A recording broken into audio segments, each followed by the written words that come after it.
I didn't come to fucking dance, okay? I came to party. Can I get a 5x5 now? I think we're live now. Welcome in and welcome back, you guys. I don't know what happened. I started a stream and I wasn't live. I sat here speaking to myself for the last 5 minutes. Hello, hello. I think I was on unlisted and speaking to myself. Why do I have like 50 screens of me?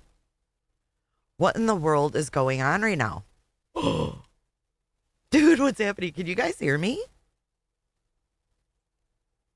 Can you guys hear me now? I was live, though? I was? Oh, my goodness gracious. Hold on. Let me find out what's going on here. It's one of them days. It's one of them damn days.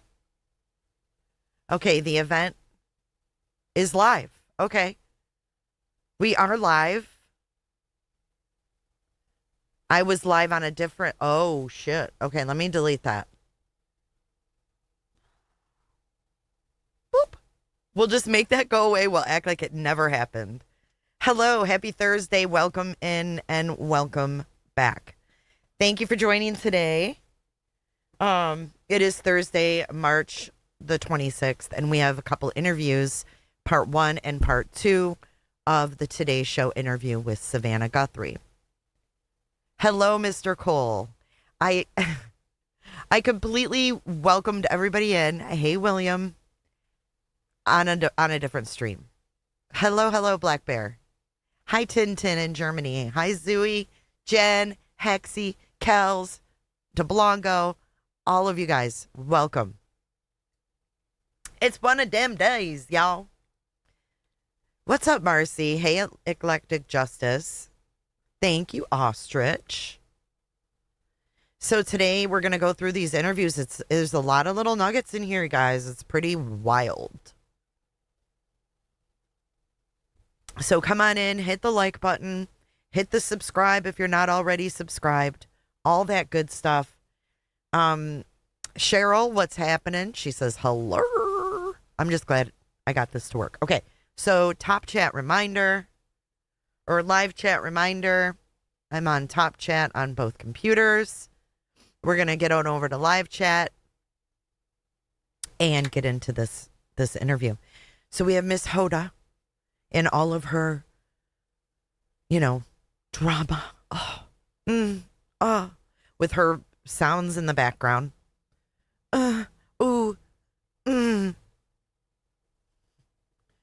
But does this interview make you feel any differently about this case altogether? Put a 1 in chat if this has made you feel differently about who you think is responsible. Roberta. All you could hear was her little noises in the background. It's like, okay, lady, we get your being upset. So a lot of you say yes. How so? How did it change your mind? Jacob Healy says, I said from the start it was the family. Hoda's eyes are drier than a Mormon wedding. Hey, White Lotus. I'm still at the house since day 1. War Damn Eagle. Dramatic for TV. Do you think this was... Hey, NH girl. Do you think this was to try to get someone to start talking? Like, what do you think the goal of this was? Because I think it's just so weird that it's just her. But... No, that's not Jolene's flute. That's my flute. Mine is from the Summer Wells case. I think hers is, what is Jolene's flute? What is that tune?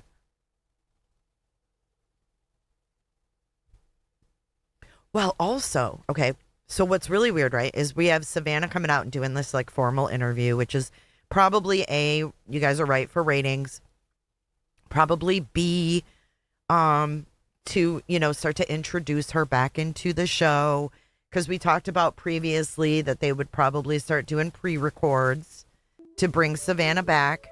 to make it easier. I share a couple sound bites. It's not that one though. Hers is different. Oh, hers is the Titanic. Do, do, do, do, do. That's her flute. Mine is David from the Summer Wells case.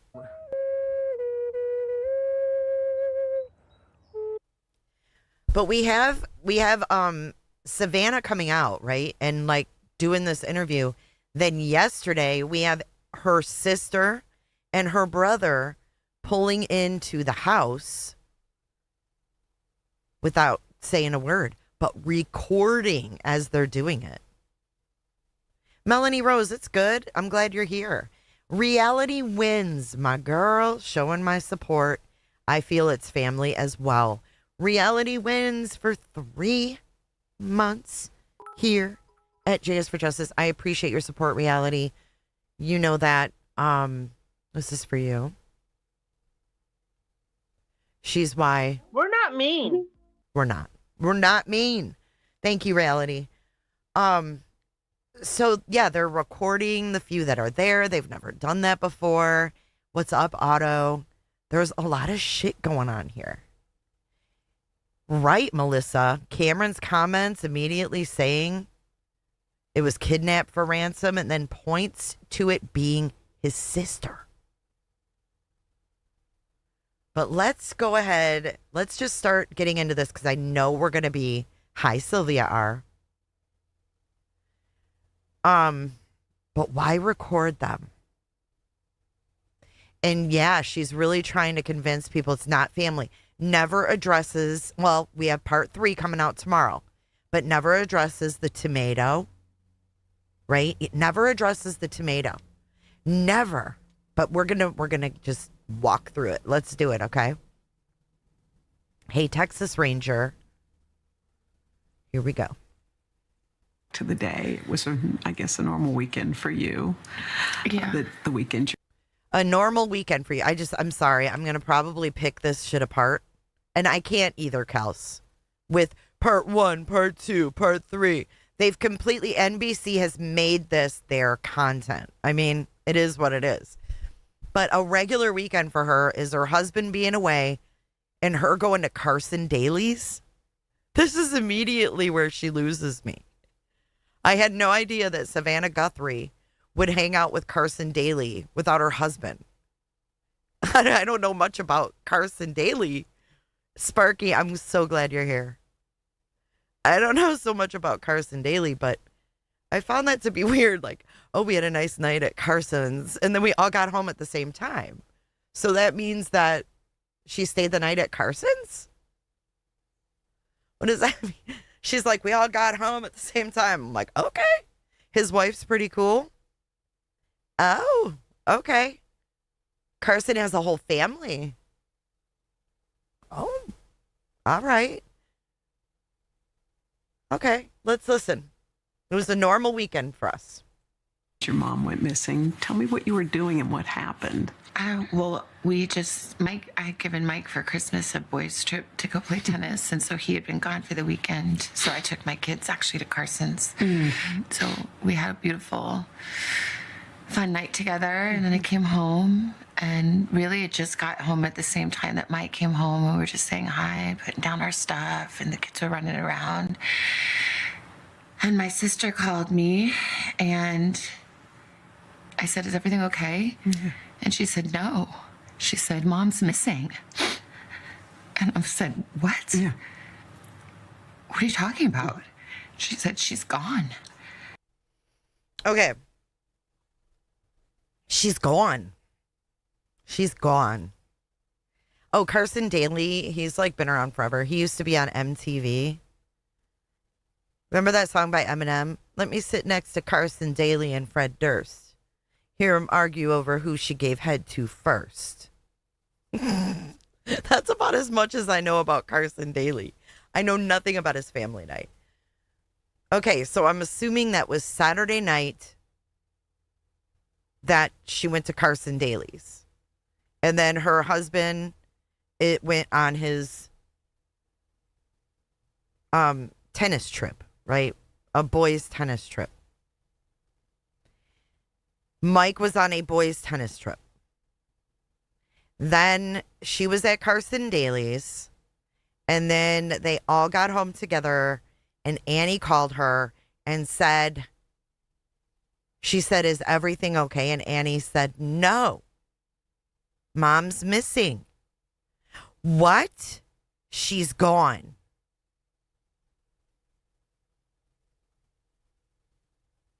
Yeah. What are you talking about?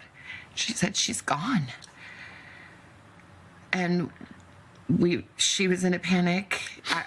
I was in a panic. I'm like, call 911. Yeah. She's like, I did. We've called them. They're here. And we thought that she must have had like some kind of medical episode. And then. Okay, hold on. We're going to stop right there. So when Annie called her, she had already called 911. Right, Ostrich. Why would she ask that? And hey, Della, good to see you.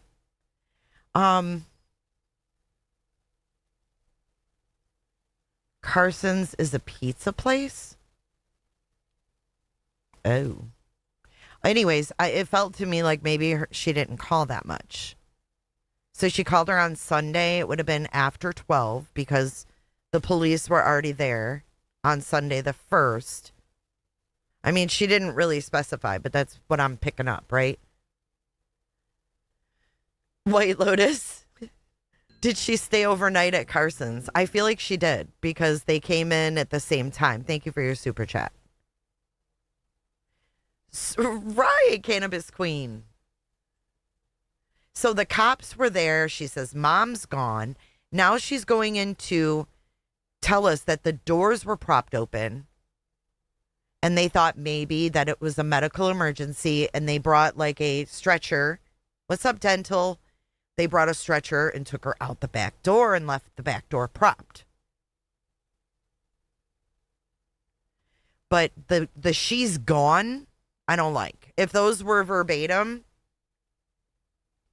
I don't like she's gone. I would rather hear, and I'm no expert, okay? But I would rather hear, I can't find her. She's missing. Not she's gone. Like if it's like Don Wells saying that Summer got gone. You know, just got gone. She's just gone. I just don't like that. Oh my God, Chevy Lynn, you read my freaking mind.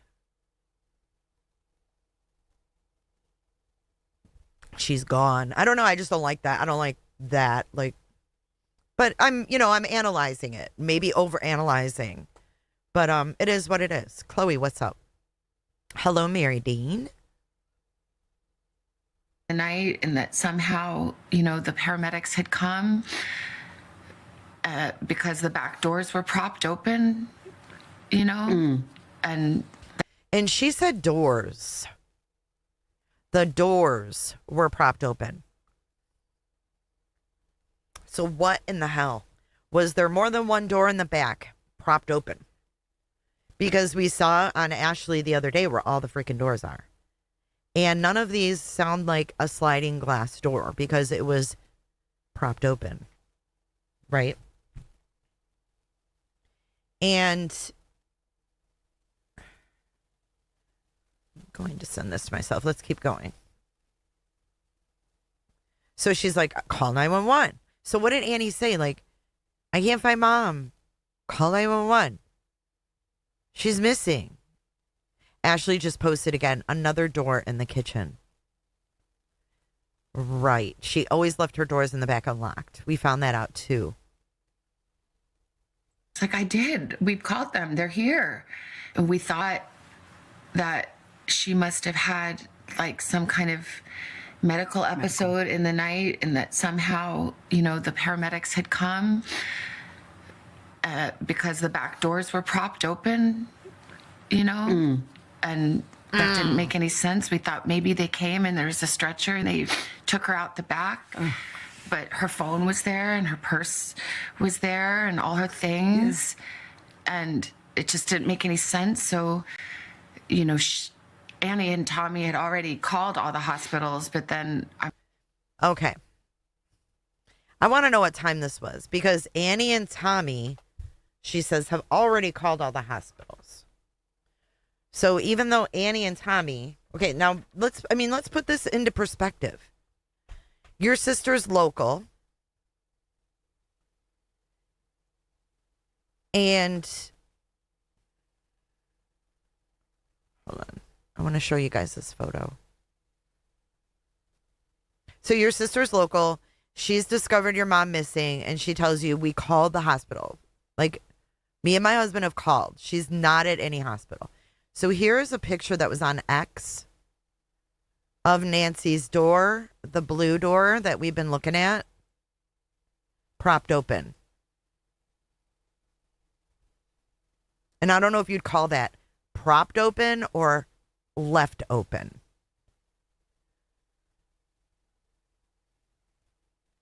But imagine, like, all this happens, right? The cops are there and shit. And she says, well, we've called all the hospitals. Like, we've already done that. What time was this at? Because Savannah's about to say, I called all the hospitals. So either she didn't trust that they called, but she says that she called again. Even though she had to worry about getting a flight, getting to Phoenix, figuring out where, if the husband's going to go, where the kid's going to go, like what's going on, like what is our plan? She had a lot to figure out before getting to Arizona. But she's on the phone calling every hospital after Annie and Tommy already did. I don't know, it's just weird, okay? Like, the police even probably would check the hospitals. I'm like, I'm going to call the hospitals.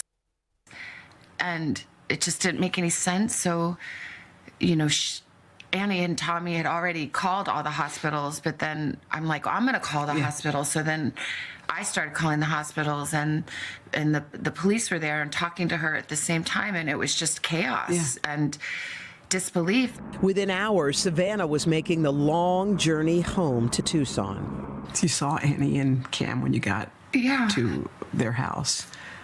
Tell me about that moment. Okay, so you saw Annie and Cam when you got to the house. So, wait a minute. I thought Cam came in much later.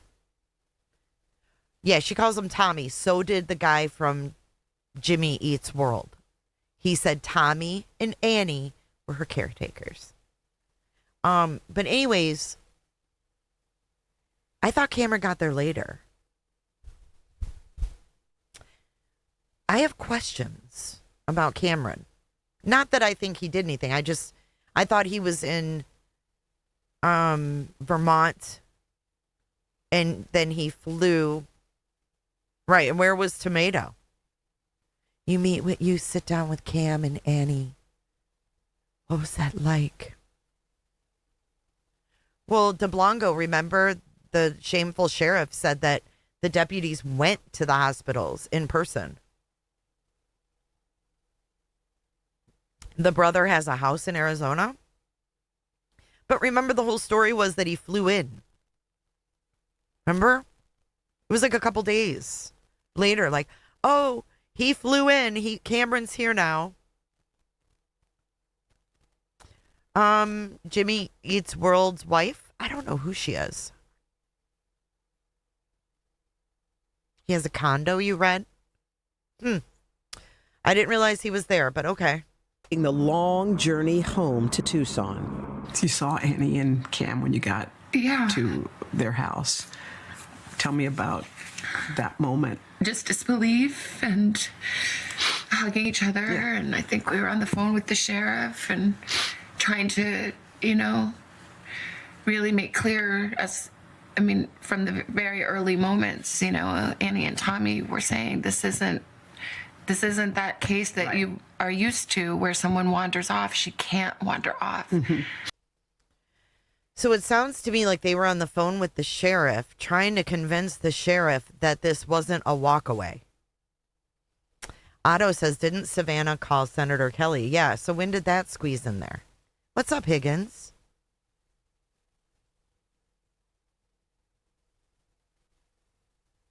Yeah, when did that?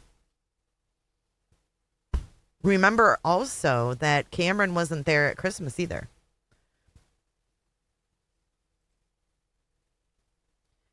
I don't know if he said his wife was related. Cameron is a highly respected Air Force officer. Well, it doesn't mean that he's not a jerk, because if my brother said what he said to her, I'd think he was a jerk. But what made them think it wasn't a walk away? Well, she says because her mom couldn't walk. Right? We got this sheriff over here saying, "Oh, she could walk she couldn't walk more than 50 yards." Well, 50 yards is a pretty long ways for an older woman. But she says she can't walk. That's how they knew. That case that you are used to where someone wanders off, she can't wander off. Mm-hmm. My mom, she was in tremendous pain. Yeah. Her back was very bad. Okay, tremendous pain. We've never really heard tremendous pain. Tremendous pain, bad back equals to me pain pills. I'm still not off the prescription angle of this case either. Something, I don't know, something just aches at me. It aches at me. And, you know, I mean, everybody's emotional and they try to find an answer that makes sense. So maybe that's why Cameron said, yeah, it probably is because of you. But still, it's a dick thing to say. It's a dick thing to say. I mean, when you have no facts. So she says she was in tremendous pain. We heard, you know, she has this medication that would keep her alive. We didn't hear anything about pain pills or pain. She was in tremendous pain. Yeah. Her back was very bad. You know, she was trying to, on a good day, she could walk down to the mailbox and get the mail, but most days not. Most days she couldn't even walk to the mailbox.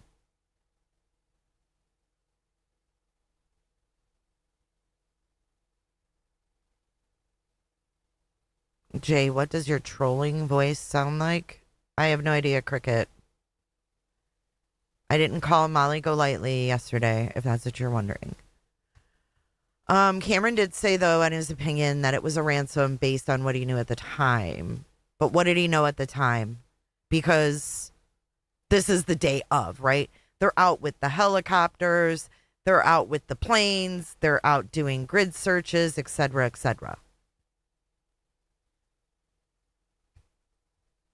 But she couldn't, most days, even make it to the mailbox. Her back was very bad. You know, she was trying to, on a good day, she could walk down to the mailbox and get the mail, but most days not. So there was no wander off. And the doors were propped open. Yeah. And there was blood on the front doorstep. And the Ring camera had been yanked off. Yeah. And so we were saying, this is... Yeah. Do something. This is not... Yeah. Okay. So the Uber, does the Uber make sense to you guys? It makes even less sense to me now. We haven't gotten to it yet, Kels. Okay. Yeah. This isn't... Because I can't stop pausing. Something is very wrong here. Yeah. Did you guys talk about what possibly could have happened? Like, what could have happened? What went down? Did you... I think my brother... Hold on a second. White Lotus, we were duped. You did not call Molly Golightly. Yeah, I had a conversation with her for about an hour and a half, but I wasn't the one that called and said I was going to be coming on with pictures because I was an ex of JLR. That was not me. I called in as myself. No one was duped. That ain't fucking me. I'm not an ex. I'm fucking married. And quite frankly, I'm getting sick of this conversation because it's very disrespectful to my husband to assume otherwise. I've been married since 2021. And I'm tired of addressing my sex life that only involves myself and my husband. I'm not an ex of JLR. I never dated JLR. I met him once in my life. Ugh. It's just been non-stop every day. It's crazy to me. And I'm tired of it. It's disrespectful as hell to my husband. Can you imagine hearing that shit about your wife? It's weird. Just because you're friends, she's friends with someone who's online and streams. It's freaking weird. If you know, you know. Anyways, smoke them if you got them, people. I mean, my siblings are so amazing.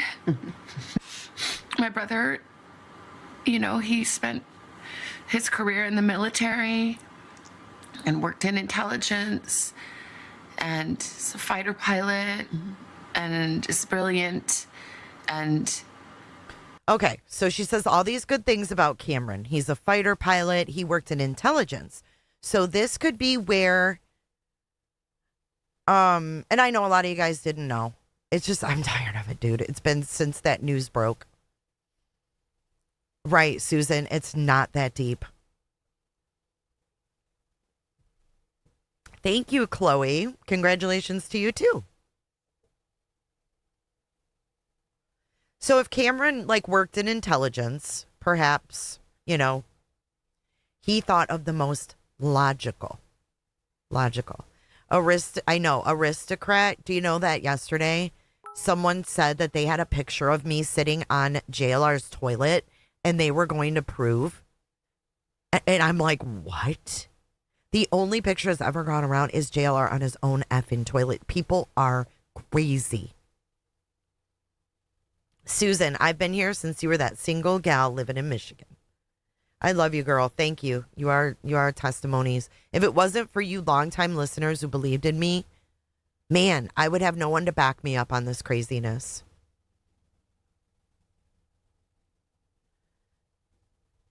It's nuts. Don't be nasty sometimes. Okay, can we get back to the topic now? Hello, Beans. I'm not an ex, never been an ex. No emotional relationship, no physical nothing. Nothing. None of the sort. None of the sort.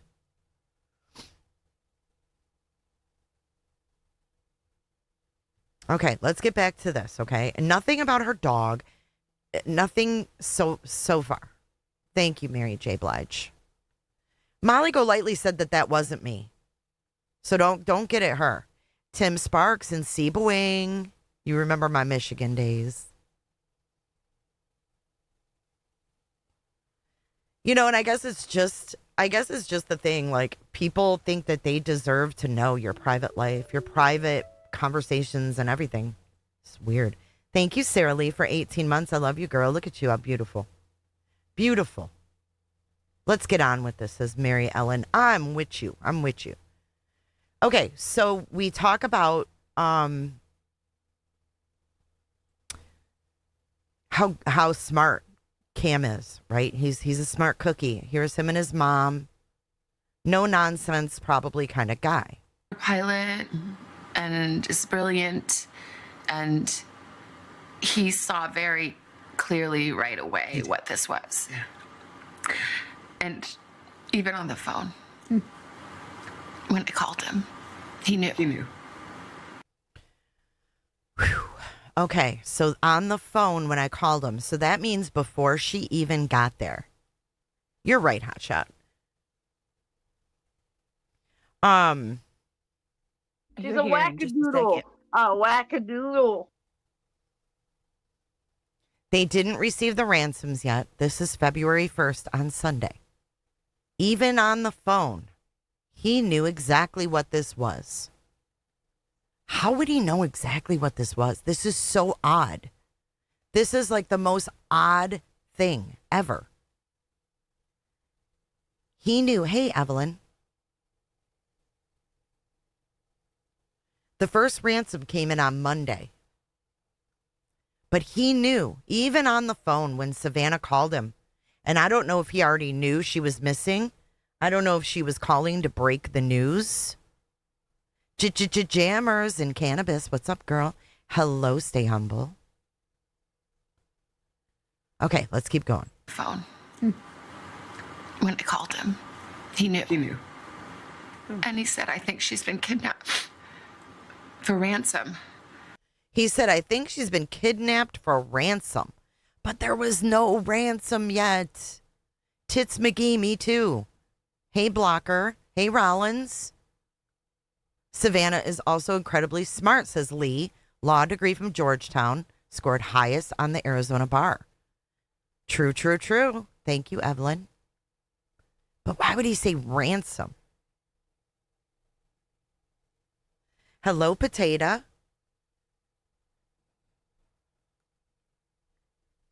You thought ransom and kidnapping were the same thing? No, so like if you're kidnapped, well, I guess if you're in the olden days, right, it would be kidnapping was the term for wanting money for somebody. Right? Abduction is the term when someone just takes somebody. But he said kidnap and held for, or kidnapped with ransom, which is pretty specific. Even on the phone. When I called him, he knew. He knew. And he said, I think she's been kidnapped for ransom. And I said, Yeah.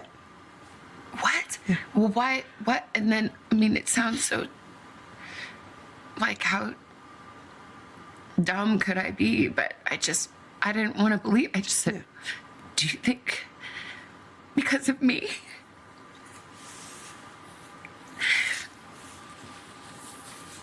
And he said, I'm sorry, sweetie, but yeah, maybe.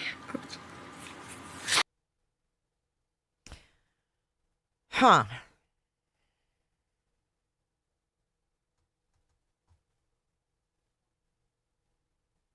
Do you think it's because of me? And he said, yeah, sweetie, it may be.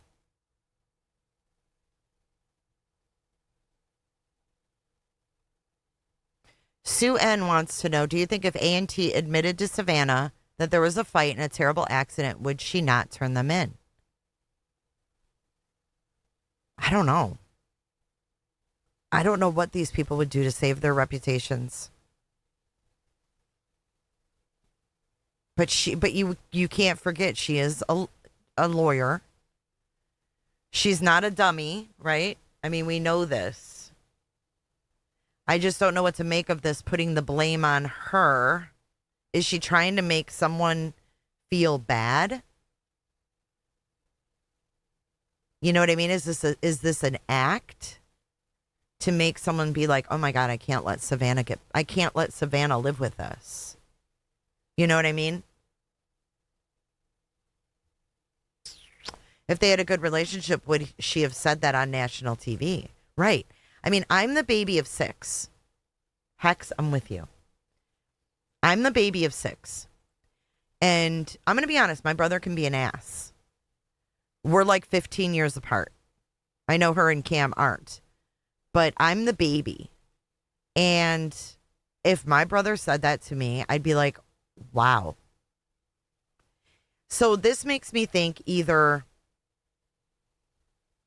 And yeah, my brother would never call me sweetie either.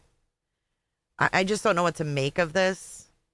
Because either there were previous threats or discussions about concern for Nancy, maybe. You know, like when they just did the hometown thing. But then again, he did the fighter pilot thing on TV. So, and it's weird because I read that Cameron didn't want to be part of the TV thing, but then he did the fighter pilot thing. So I'm really confused. Yeah, my brother would say it too, because my brother can be an ass. Like, I'm not going to act like he's not an ass. Beauty says, I don't think Savannah would turn in Annie and Tommy because it would destroy Savannah's reputation. She'd not be able to continue on the Today Show. That's what I'm saying. Maybe Savannah twisted Cameron's arm into the fighter pilot segment. Maybe he's bitter about it. He may be a straight shooter and says what he thinks. Linda says terrible thing to say, and Evelyn has red flags. Chloe wants to know why she couldn't continue. Okay, so let's talk this out. Let's say Savannah's sister and brother-in-law are in on it. And, let's say they get prosecuted. Let's just say. It goes like all to a court and, it's this big to-do. How is Savannah to handle that on the Today Show? I'm so sorry, Kimberly, for that. That's horrible.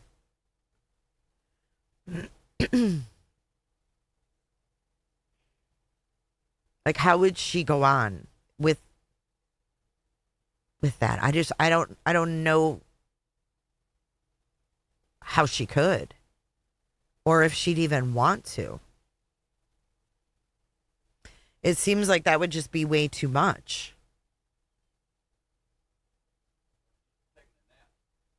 Could just not show her face. I mean, how could you?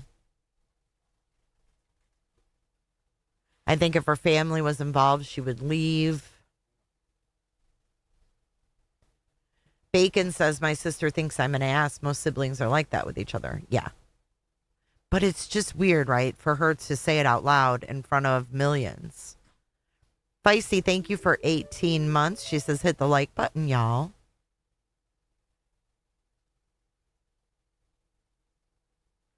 Okay, hopeful. Cameron looks very angry at Annie, not Savannah. Savannah's doing what the FBI wants to make Tommaso think they're side-eyeing Cameron.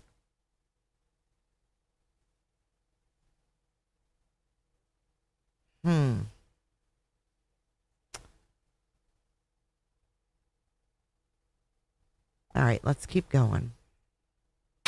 But I knew that. And I said, I'm sorry, sweetie, but yeah, maybe. But I knew that. You did? I hope not.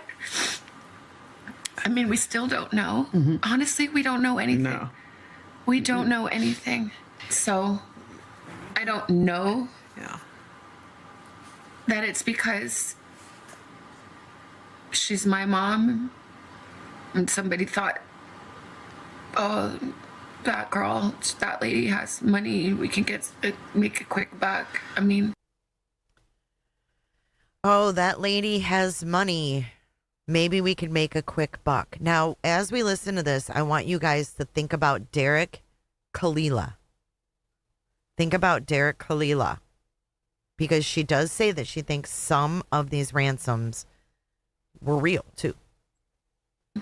That would make sense, but we don't know. But yeah, that's probably, which is too much to bear.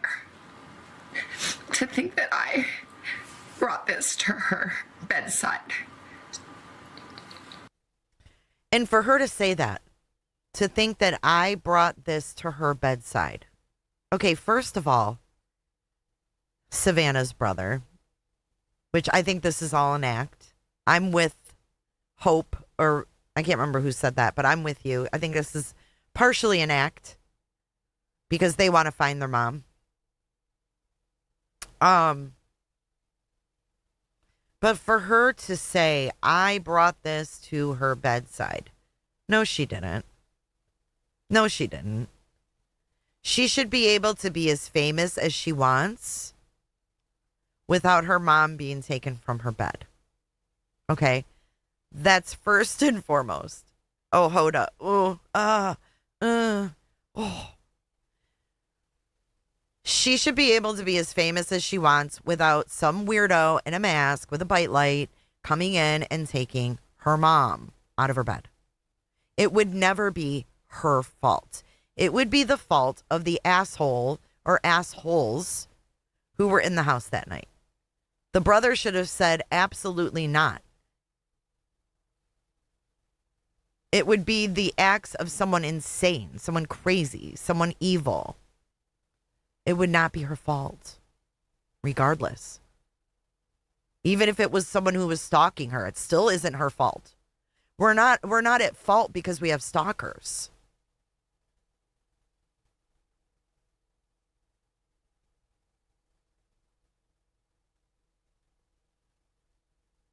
Right. There are so many other people that are way more famous that this could be happening to. She's just not that famous. I didn't know who she was before this. Right, Sherry. We don't know where she is. We can't find her.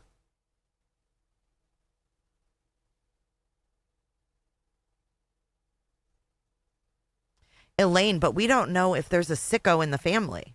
That's the thing. And Nancy is the one that encouraged her to go to New York, encouraged her to get out of the nest. We know this. We know this. Nancy would say to her, go, you need to go. You need to do your thing. Nancy wanted her to be famous and reach her potential. So I'm not cool on this Cameron saying, oh yeah, sweetie, it probably was you. I think it's putting pressure on someone else rather than who it really is. But that's just a side thought of mine. That it's because of me.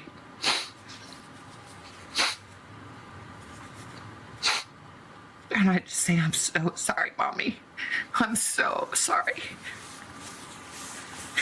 I'm sorry to my sister and my brother and my kids and my nephew and Tommy and my brother-in-law. Just like my... See how she says him separate? That's weird. I'm sorry for my mommy. I'm so sorry to my sister, my brother, my nephew, my kids. And Tommy. Tommy, I'm so sorry. Why are you sorry to Tommy? Why are you sorry to Tommy?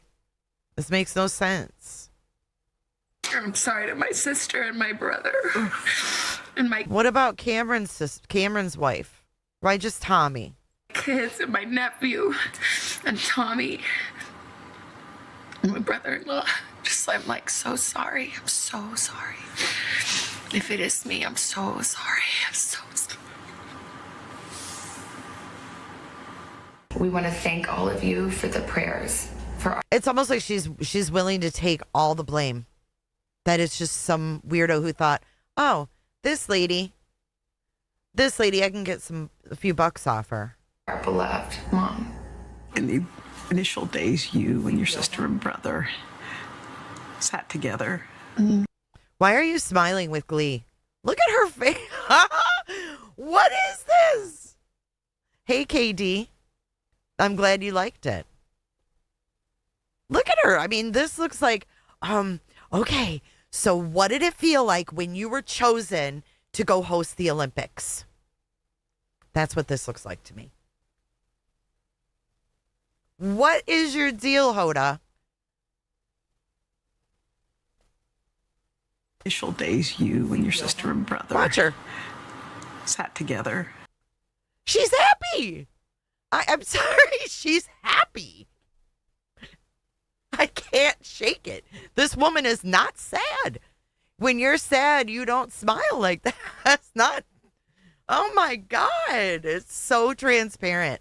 I can't wait for Maureen Callahan to go over this. Holy shart. In all the despair, you sat and managed to think of words to say. How were you able to do that in that moment? Well, my siblings are amazing. Mm-hmm. Mm-hmm. And we are a unit. We're a unit. My siblings are amazing and we're a unit. And I'll be damned, Tomato, if you're going to get in there and ruin that fucking unit. And I talked about how brilliant my brother is, but my sister is equally brilliant and also has special powers of intuition and faith and language and depth and heart. And I feel like we came together with all these beautiful gifts that came from our mom and dad and from God. And somehow together we did our best to come up with the words to say. And I haven't posted one thing or said one thing that the three of us haven't decided together. It is surreal. It's, how is it possible that we are having to make a video speaking to a kidnapper who took an 84-year-old woman in the dead of night in her pajamas with no shoes.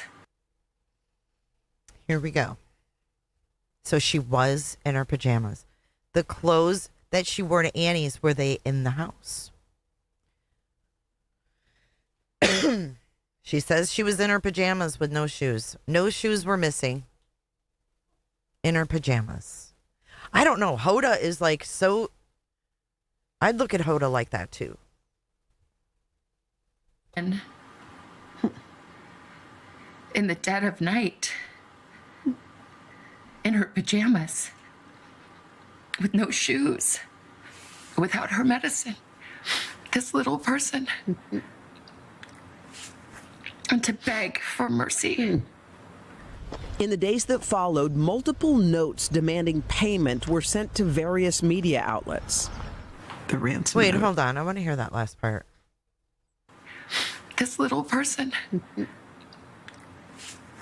and to beg for mercy. To beg for mercy. Do we know that is that something that she knows? Hey, Robat. How does she know she begged for mercy?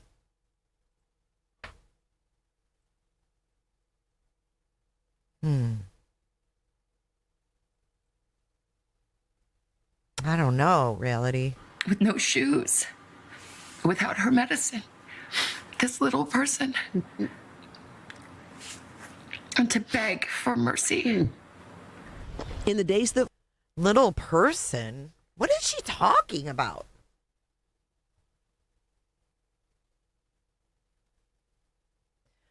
Sweet Pea says, Cameron being military, he'd have a lot of knowledge on things. I've always felt he was in on it. Wow, really?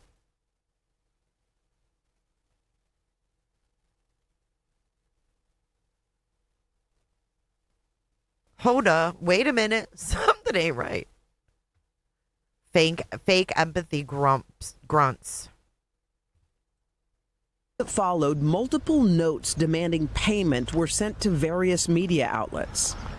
The ransom notes or ransom requests came. Did you believe those to be real? There are a lot of different notes, I think, that came. And I think most of them, it's my understanding, are not real. And I didn't see them. But, Wait, hold on. You didn't see them. Hold on. Do you believe those to be true? Okay, this is the ransom. Listen closely. It's my understanding, are not real. And I didn't see them. But, most of them are not real. But we don't know how many there are. A person that would send a fake ransom note really has to look deeply at themselves. A person who would send a fake ransom note needs to look deeply at themselves. So what? You didn't see them. Most of them are not real. What about Kalila? What about the texts to your sister and brother-in-law from Kalila? What about the 9-second phone call? And how did these ransom notes get to them? Was it via email? Was it via text? Was it handwritten? Were they mailed? Yeah. To a family in pain. But I believe the 2 notes that we received, that we responded to, I tend to believe those are real. Okay, so the 2 that we received and responded to. So the ones that were sent where she didn't see. Are we to assume that there were ransoms sent directly to the family? Are we talking about something sent to Annie and Tommaso? What 2 we responded to? In your videos or what? I'm so confused right now. I never did hear that, Robat. Wanted to. I tend to believe those are real. Really? When the Ring camera video. 2 that we responded to. Would that be Kalila or what? What's up, Vogue? Would that be the ones from Kalila? Are those considered ransom notes or are those just ransom requests? Why didn't she see them? We will pay. I'm confused.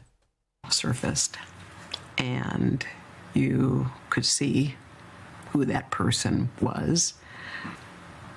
Just tell me what you thought when you saw those images of the person who took your mother. I mean, it's just absolutely terrifying. Yeah. It's just totally terrifying. And I can't imagine that is who she saw standing over her bed. Yeah. I can't. It's too much. Yeah. Yeah. So it's too much for her to imagine the masked man over her mother's bed. Yeah, it would be for me too. Savannah, the senator said she called on her way to the airport. Jones says she needs an Academy Award. Femme says forced emotions. Cricket says this is weird.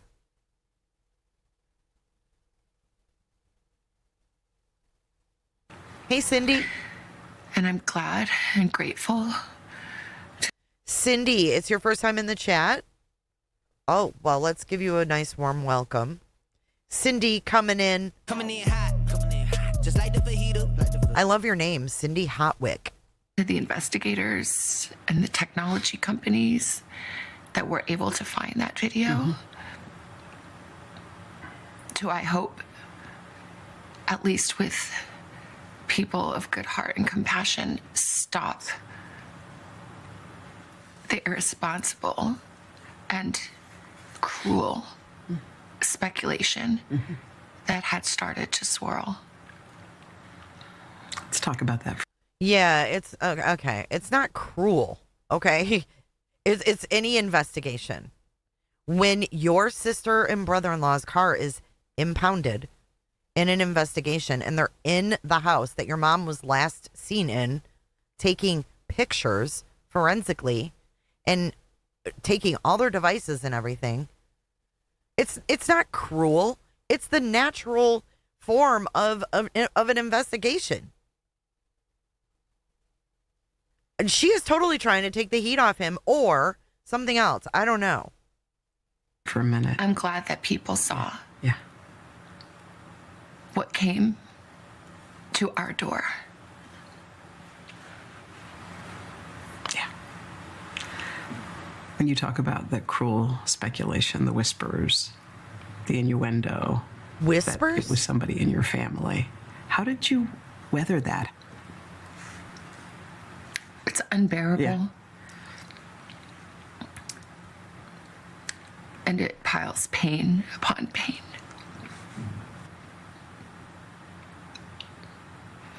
There are no words. There are no words. I don't understand. I'll never understand. And no one took better care of Here we go. my mom than my sister and brother-in-law. There you go. No one took better care of my mom than my sister and brother-in-law. I'm sorry. I have to disagree wholeheartedly. This woman was a waiting target. She was a sitting duck. She was a sitting duck with cameras that rewrote over each other, doors that were left unlocked at night. No, no, no, no, no. Mm-mm. Nope. Not buying it. I'm not buying it. I'm just not. No one took better care of her than them. She's missing.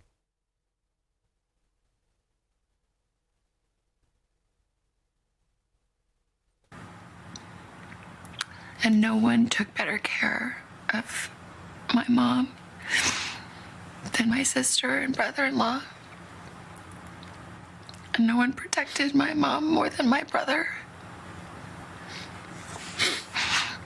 And we love her, and she is our shining light. She's our matriarch. She's all we have. Savannah and her family stayed together in Arizona. You guys have really good points. The Adult Protective Services card, no window coverings in the back of her house, doors left unlocked, no subscription on her cameras. I'm just not buying it. Thou's protect whatever it is. She's doubling down on that too much.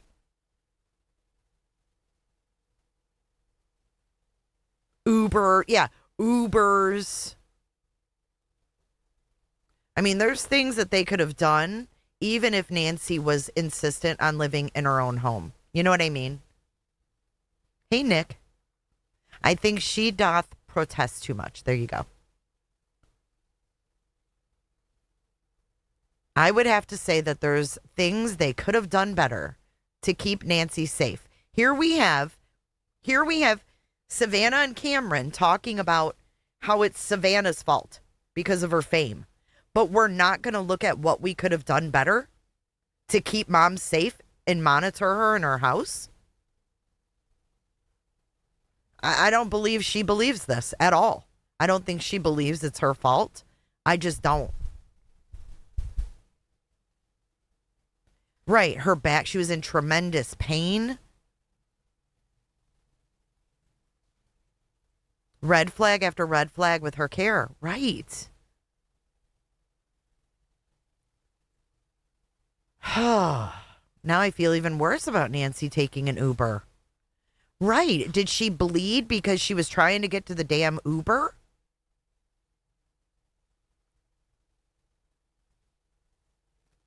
How did she walk? This has been my point the whole time. This has been my whole point the whole time. How did she walk to an Uber by herself? If she can't even walk to the mailbox. If you can't walk to the mailbox, you probably aren't safe taking an Uber. I wouldn't trust an Uber driver to take care of my mom. You know what I mean? I just wouldn't trust. It's not worth it when she lives 10 minutes away. That's a pretty, that's a risky thing just to get away from a 10-minute drive. You know what I mean? And then we have this gardener saying she walked around fine, which is weird. That's why I think something happened to her in the past months. And I'm thinking something with drugs. Because Savannah just said on a good day, she could walk to the mailbox. Maybe she took the Uber there to confront them, Glow. Yeah, she would have had to walk. Okay, so we talked about this before. She would have had to walk up, those stairs. It has a little railing there. She would have had to maneuver that heavy door to go out the front. Because I'm pretty sure an Uber would probably pull into the U and pick her up at the end of the sidewalk. That would mean she'd have to go out the front door, down the sidewalk, down a couple steps to the Uber. And she, on a good day, could make it to the mailbox. But on most days, Savannah said, no, she couldn't. It was a good day if she could make it down to the mailbox.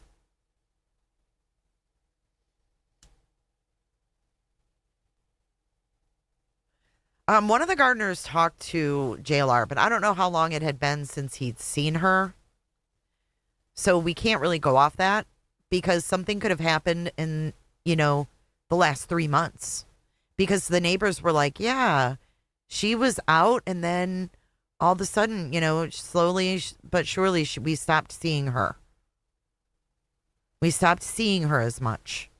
And then the dog died. We heard in December. When Tommaso dropped her off, she preferred to go in through the garage. I mean, my mom couldn't walk far, but she could drive. So if her car was in the garage, she could walk to the car in the garage and get in. My mom couldn't walk well either before she passed away. She had a cane and she was 82. So yeah, I mean, I know what having an 82, 84-year-old mother looks like. That was someone who can't walk well.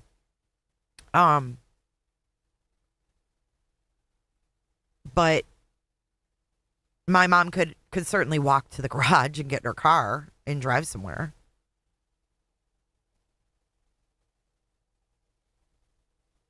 Especially if she was going to like my sister's and someone was there to help her out of the car,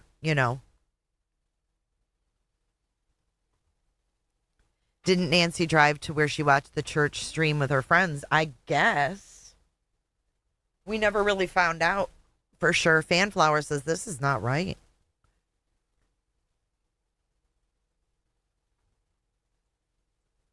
Arizona for weeks as the media coverage grew more intense. We had to move houses many times because people came and not everyone is respectful, unfortunately. Okay, what? They had to move houses several times because people were coming? What people? I never even saw one video of anyone finding where they were staying. Who was fucking with y'all? Who was fucking with y'all? Tomatoes friends? Yeah, and if he was a good caregiver, he would have walked her inside. You don't just drop off a lady that can't walk well in the dark at night, going into an empty house that her doors remain unlocked. Fuck that. Nope. We had to move many times. It sounds like that one guy, Tommaso's bandmate. Oh, I had to go leave for the whole week. When I heard I was getting swatted, I left. Huh? What? What do you mean you left? Because all these people were at my house with signs. No one was at his house with signs. No one was at Dominic Evans' house with signs. No one. There was a night we had to leave in the dark in the desert, holding hands, me and my sister and brother and I. Where was Tomato? You had to leave in the middle of the night, holding hands, me, my sister, brother, and I. Where was your brother? Where was your brother when you guys took the flowers? I saw a picture of the Airbnb she was staying in, but I never saw anybody there. I don't know. I just think she thinks she's more desirable than she is. I've never seen. I just saw the picture of the Airbnb, and it was from the Daily Mail, but nothing any further than that. Get into a car waiting for us because the people outside were closing in. The people outside were closing in? What? I'm confused. Put a 1 in chat if you're confused. I am very uncomfortable sitting here. I never saw any media reporting who was closing in. What the fuck? Sorry for my language. Holding hands, me and my sister and brother and I get into a car waiting for us to, because the Matthew. people outside were closing in. So we found a place that was safe, and then Safe? then we couldn't really leave too much. So like those days are a blur. Yeah. Crying and praying. Okay, so we couldn't really leave too much. So was Tomato there or not? Everybody was closing in. Where was your brother-in-law? How did your family feel about the way the investigation was conducted?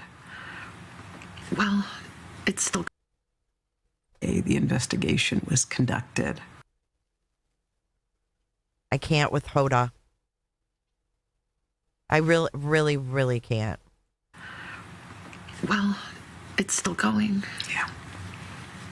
And Yeah. people have worked tirelessly. Oh, did they leave Annie's in the middle of the night? Is that what it was? Okay, because they were initially at Annie's.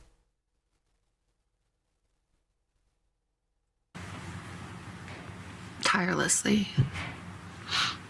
And we see that. But we need answers. We cannot be at peace without knowing. And someone can do the right thing.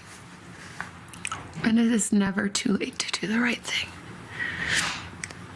And our hearts are focused on that.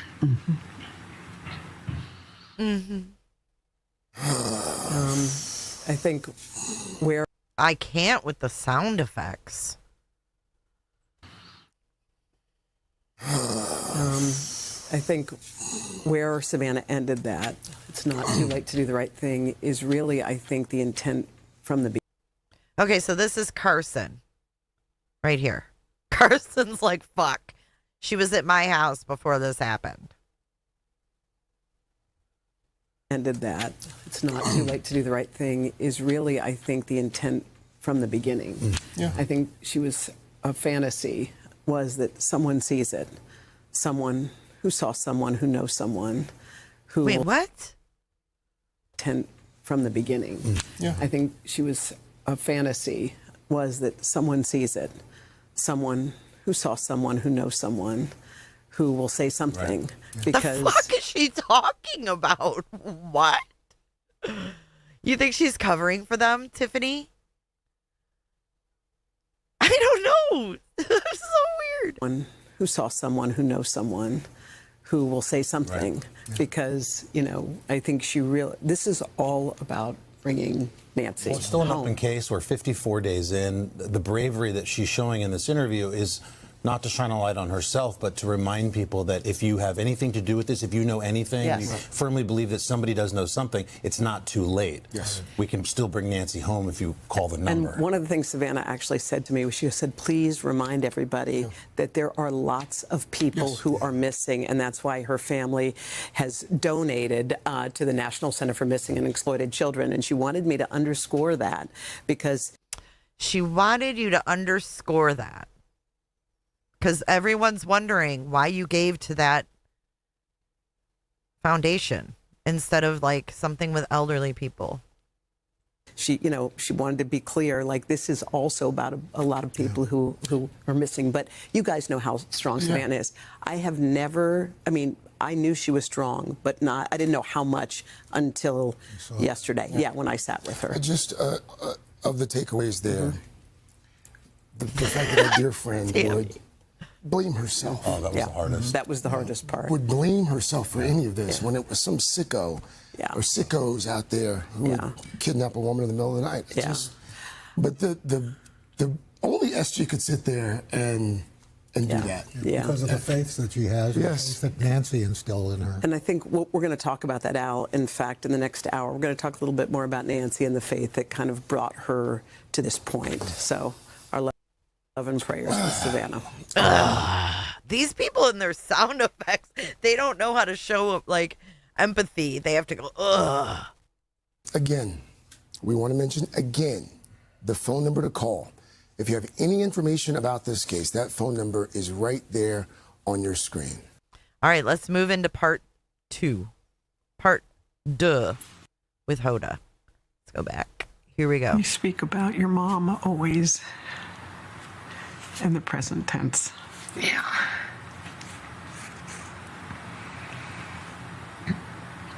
I mean, she is present tense to me. Do you feel her, or have you heard her any moments? Yeah, a little bit. Tell me about your mommy. Just tell me about her.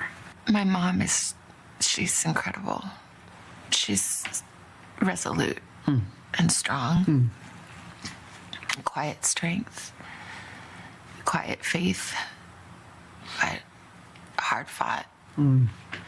She's funny and a little mischievous, I would say, in her humor. She's a noble creature. She does what's right. She walks in faith, but not a fake, pious, put on faith, but like a grounded, earthy, she fought for it faith. When you posted Please Pray in the beginning, the ocean of love and prayers, did you feel that? Did you sense what was happening? I do feel prayers, you know, I do. I believe that. I think she would have been just amazed, just truly amazed. One of the images that stayed with me through all of this was you and Annie and Tommaso walking up and looking at the flowers and at the notes.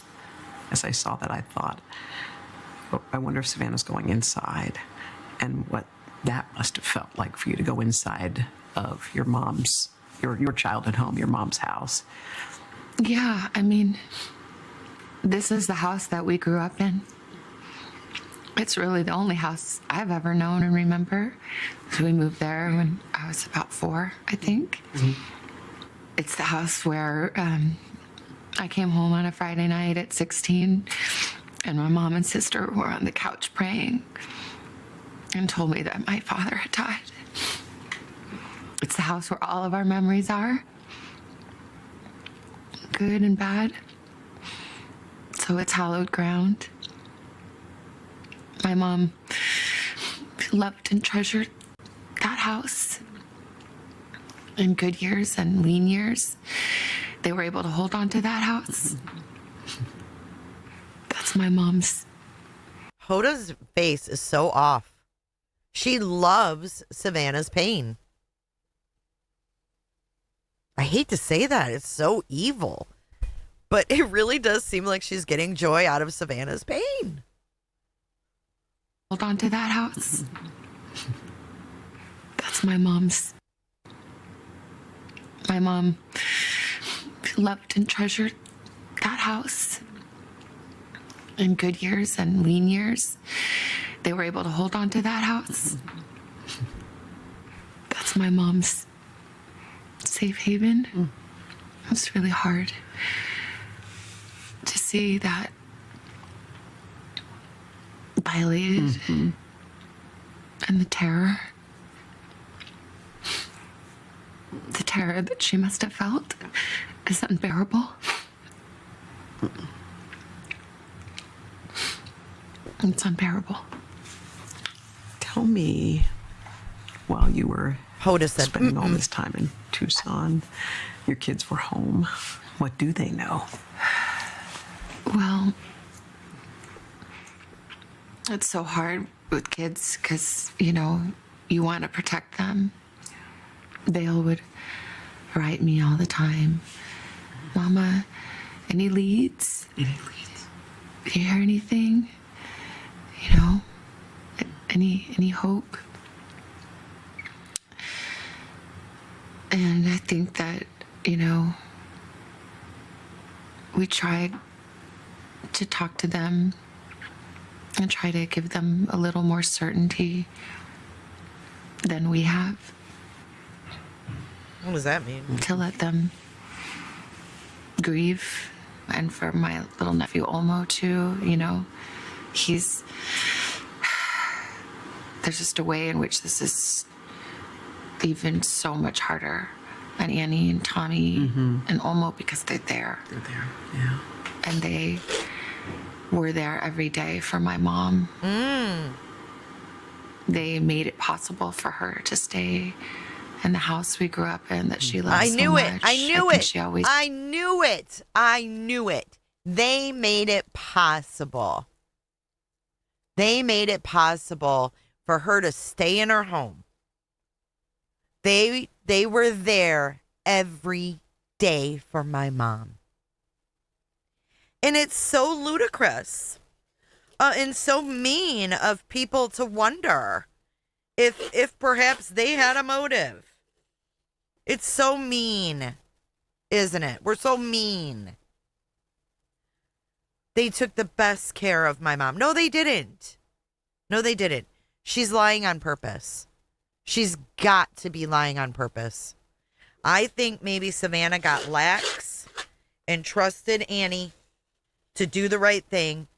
I think Annie got under Tomato's spell and stopped doing the right thing by her mother. That's what I think happened. I think that at first things were okay. But then I think she got lax about it because she trusted her older sister to take good care of her. Grammy Cheryl says, I agree. Tomato in the house and it's financial. That's my story and I'm sticking to it. Right. We have them taking care of Nancy, but we heard that from AJ, whose I think niece or nephews went to school with Olmo, that Olmo would get off the bus at Nancy's at times. And that Nancy would be out there waiting for Olmo. So was Nancy a babysitter until she wasn't? That's my question. Was Nancy a babysitter until she wasn't? Or was it needed to be? I don't know. And I think that maybe Savannah feels guilty for not keeping track and trusting. And that's a fucked up feeling because you should be able to trust your sister. Savannah's busy, you know. They were there every day. See, I mean, all of this says that's probably what they told her, that they were there every day. Iron your shirt, Tommaso, by the way. Yeah, I don't know. I'm just not buying it, guys. Her to stay in the house we grew up in that she loved so much. I think she always stayed in that house because I think she still felt my father there. All our memories. Of course she didn't want to leave her house. I mean, that's normal. That's normal. But I wonder if they wanted her to leave her house. Hence why it was up for sale at one point. There's some dynamics in this family we don't know about. You know, let her have her space. And there's just a way in which this is just even more excruciating for them and all that they've been through. I know it was a hard decision for you, and I know you told me about this, was coming back here, leaving Arizona to come back to New York. Why was that so difficult, that choice? I looked out the window of the airplane and just thought, where are you? Yeah. That's really sad. That desert, that beautiful desert that she loves. So where are you? How could I leave you? But my mom taught me a lot about grief. Our family knows grief. My father passed when I was 16 years old. He was only 49. It was a shock. And I can't get over how much Cameron looks like his dad. I mean, carbon copy of the dad. It's just so sad that their family was broken up, you know. Had to have affected Cameron in a bad way, you know. Being the oldest boy, losing your dad as a teen. Teen years are hard enough. It's a shock. And it's nice to see you, Noelle. First Noelle. And I remember my mom saying in those early days when Daddy died, like, you have to get up and decide and do. Just decide and do. And I'd read that in a book that meant a lot to her and her grief. And so I always remember that. So I'm trying to decide and do. Decide and do. Just get up and decide and do every day. You know, I've felt. You guys think she's in denial? Grief, and I felt unfathomable love and comfort.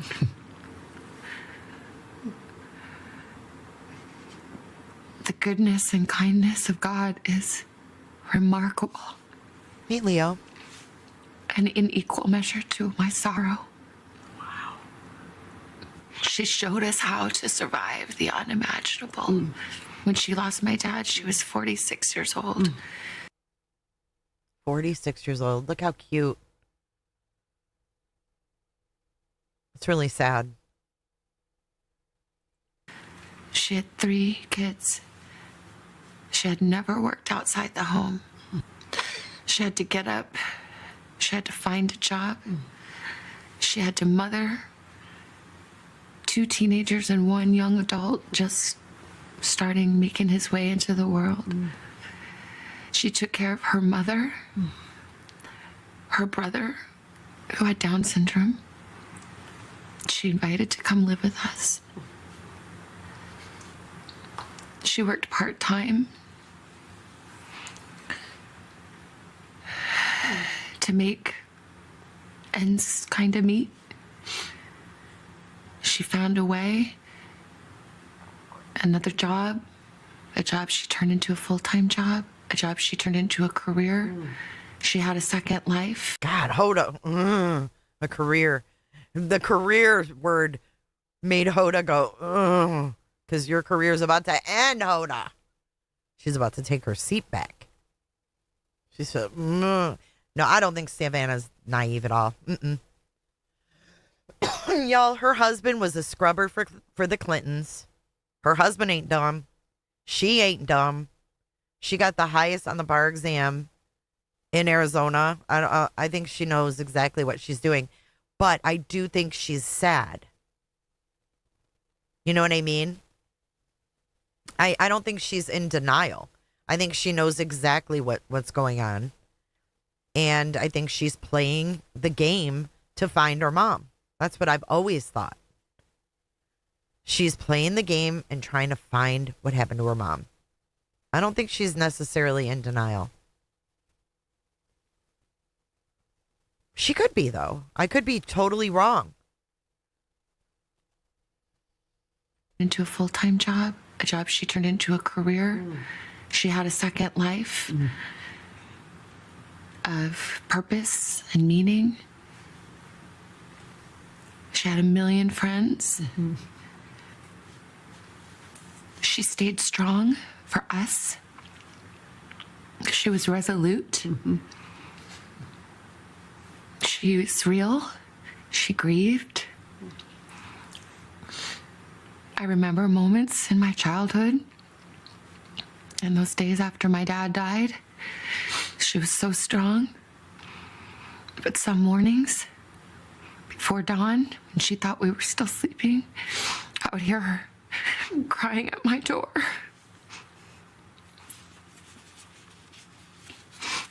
to not be alone in her grief.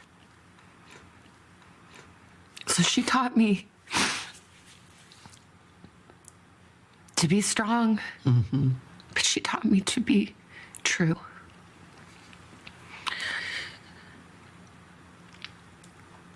My faith is strong and resolute, but I, early on,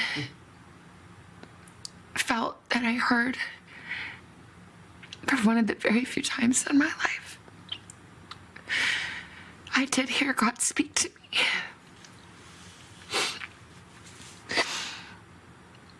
As I said to myself, I can handle anything, God. I can handle anything. I just can't handle not knowing.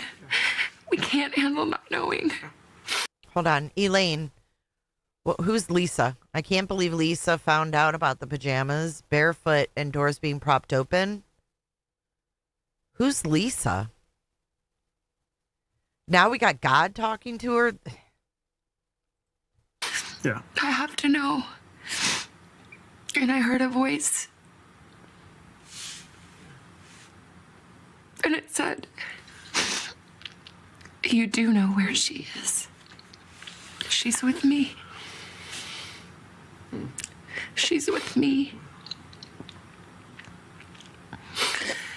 So whether she is on this earth still, or whether she is in heaven, I know where she is. I know who she's with. But we need to know. There's still one more part to come, too, tomorrow. Look at their faces at the end. What the heck? I mean, Savannah's faith has been on display over the years, but never quite like that. I don't know if people realize that none of us have had much correspondence with her over this whole 54-day ordeal. So as we're watching this with the world. Again, here's Carson Daly. He spent Saturday night with her before this happened, but he hasn't talked to her much. Dateline is going to be on tomorrow night, 8 Central, 9 Eastern. I want you guys to go follow Kick, my Kick account. We're going to watch it live together with chat. Be there or be square. We're learning and unpacking so much about our dear friend. Yeah. And it's hard to process here in live TV in the moment. Yeah. But what's amazing is the very source of her pain is the very source of her faith. Yeah. And Nancy showing her the path, which is just amazing. So you get the sense by watching that. Obviously, the grief is just unfathomable. It's hard to watch. It seems like she's found some peace. I think she's found some peace. I think she has found some, but I think she wants the answers too. She says that no one will steal the joy. No one can walk into their lives and steal that joy. But when she talked about the equal parts, like she's seen the best of humanity and the worst of it. She's seen the best of faith that's carried her through. And her mom taught her that, like still teaching her lessons to this day. I learned so many things that I did not know about Savannah in that moment myself. And Nancy especially. And the thing about Nancy, too, was she had this wicked sense of humor. I remember saying something to her about a school in Arizona that did not accept Savannah, and she had a pithy remark. That's not repeatable. Wait, what? Had this wicked sense of humor. I remember saying something to her about a school in Arizona that did not accept Savannah, and she had a pithy remark. That's not repeatable, but with a smile on her face. I have to say, and since we've all met and known Nancy, to really understand who she is is really special. But we're going to hear a lot more from Savannah. She actually revealed what her plans are. Not just returning home here to New York, but returning home here to today. So we're going to talk about that, her future. And then tomorrow night, I'm going to have more from our conversation. It's a special edition of Dateline. It's at 9, 8 Central. We'll learn even more. We know you're watching, SG. We love you. Can't wait to have you back. Can't wait to have you back. Look at her. She's like, really? Watch. Yeah, so Kick, I'll show you guys all about it in just 1 second. Tomorrow, Dateline, 9 Eastern, 8 Central. We're going to watch it together. Learn even more. Watch. I know you're watching, SG. We love you. Can't wait to have you back. Again. She's like, really? What do you mean have her back? If you know anything that could help bring... All right, so that is the end of part 1 and part 2. Thanks for getting through that with me. It was pretty wild. I would have to say I'm going to do a poll and see what you guys think. And then I'm going to walk you through Kick and explain how to do it and all that, because you're not going to want to miss Dateline, right? Do you think this interview... Oh, wait. Do you think... Hold on. Is...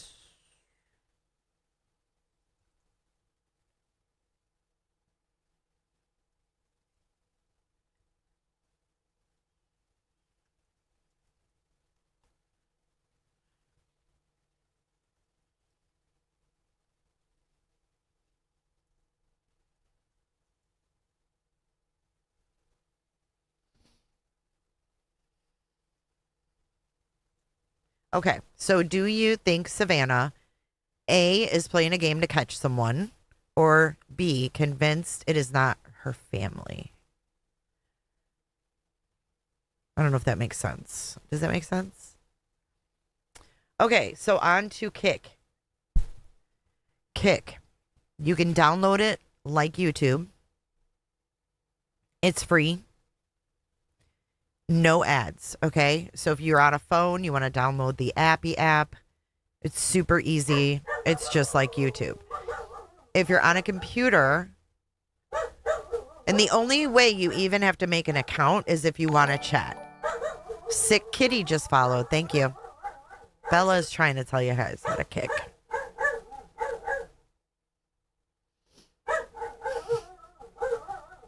Cheapers. Dad, will you take me over to Nancy's? Dad, over to Nancy's. Okay, so if you go to kick.com, boop, this is what it looks like.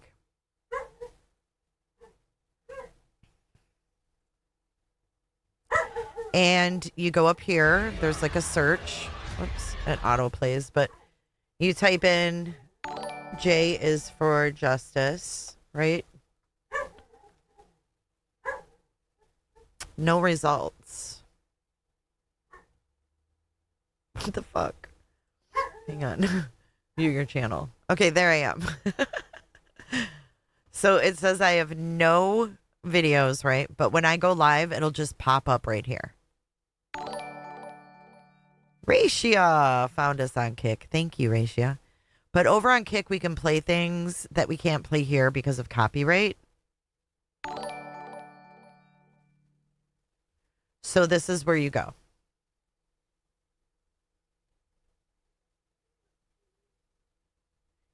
And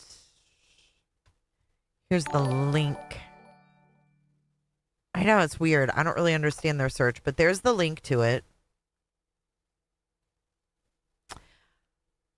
Rihanna, I do think she's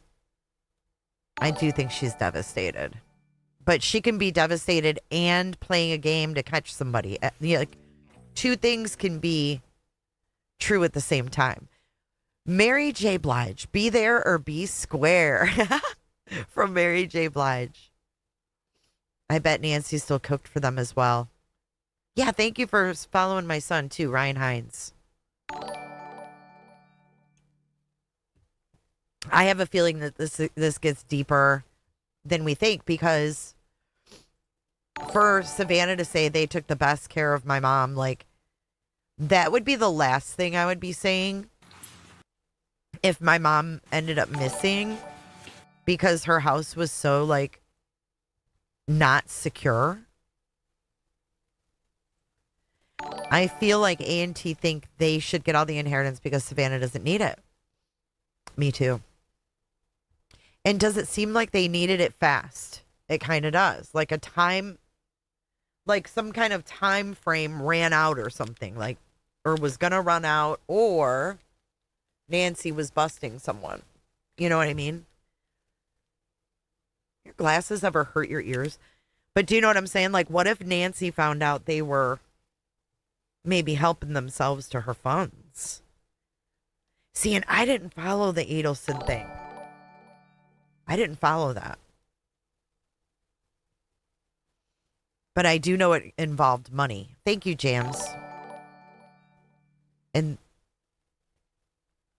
Ryan Hines. I know. But yesterday I was watching John DePietro, and we had Annie and Cameron at the house. And I keep wondering, where is Tomato, right? Where is he? Where the heck is he? Here, look at this. Hey guys, it is day 53 in the search for Nancy Guthrie.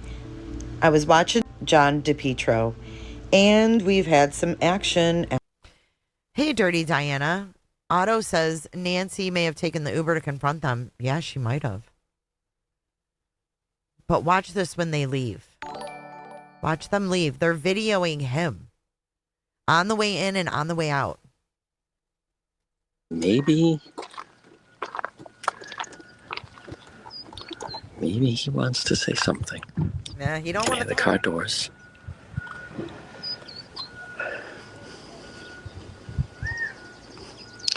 The garage door's still up, though. Maybe that. Oh, here comes one. Oh, okay. So there are two vehicles. Go.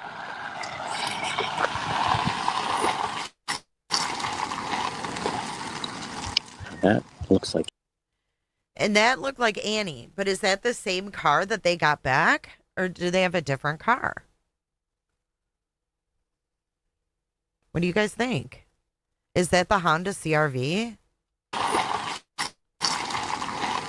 I thought it was smaller than that. That looks like Annie. That looks like Annie.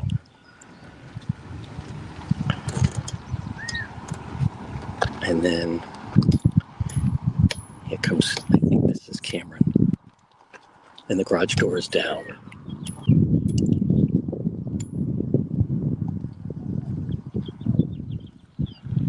Here we go.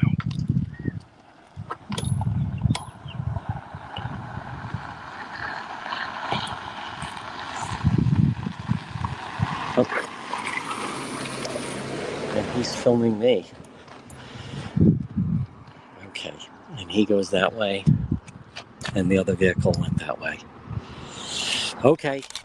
Again, thank you to John DePietro for this footage. But it's really interesting that Annie and Cameron were both at Nancy's house today in separate vehicles. And that Cameron is still in Arizona. Alarms went off before this?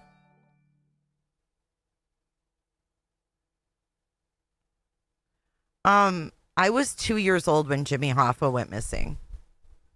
I was 2. I don't remember Jimmy Hoffa going missing. The flashy lights are just from the LED and the camera. My senses are giving me big alarms for that being a different car for Annie.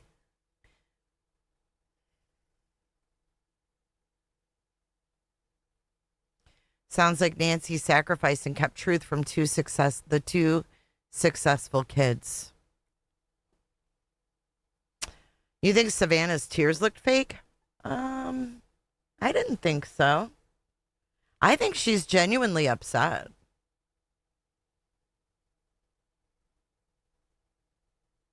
But it would be interesting watching this without sound and looking at their facial expressions.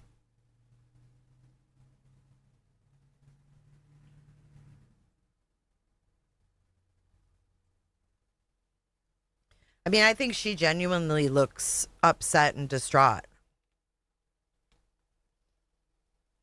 I think it is a different car, Indy. Maureen, FBI Maureen said Annie's car was a prop when it was showed back when it showed up at the house. Really?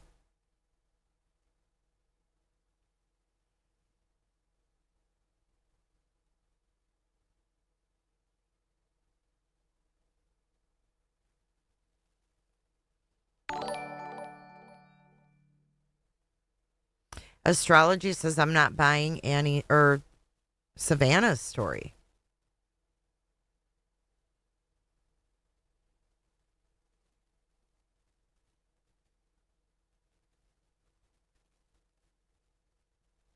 I don't know, but she looks a lot older than 52. She's the same age as me. I don't know. Maybe I just look older than I am. I just don't know what to make of this, guys. I agree, lovely Lisa. She said, hey, Jay, this is the most complicated, strange, missing case of a senior. Annie and Tomato, I believe, are involved. Watching from Canada. Watching and shaking your head. You two bad actors, what's up?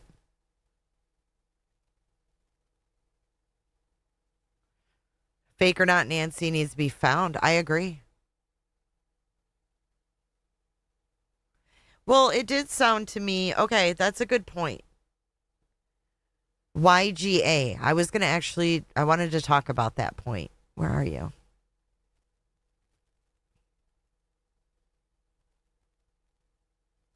People were at the house today too, Cole?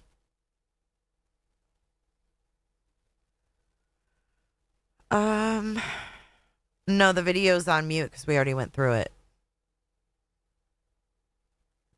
Okay, YGA, right here. Fake or not, Nancy needs to be found. She's saying the police insisted she walked away at first. They had to convince them that it was foul play. It's interesting because we went over the press conferences the other day and Nano said within the first few hours, we knew there was more to this. An electrician and a blue car. The blue car is the guy that watches the house. So why did Annie and Cameron show up there yesterday together for an alarm when usually it's the guy in the blue car? Notice, and she hasn't mentioned the reward either in this at all. Is the kidnapper getting satisfaction from watching her? Yeah, but Nano said in the first few hours, we knew she hadn't walked out on her own. Like, we knew that she didn't leave on her own free will.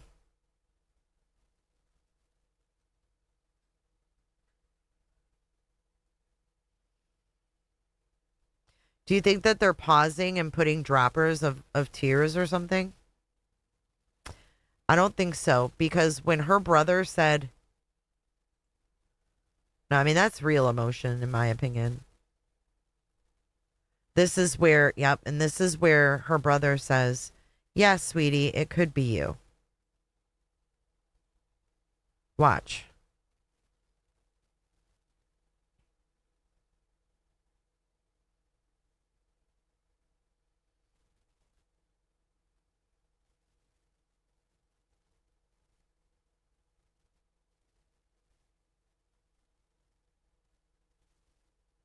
How dumb could I be, she says.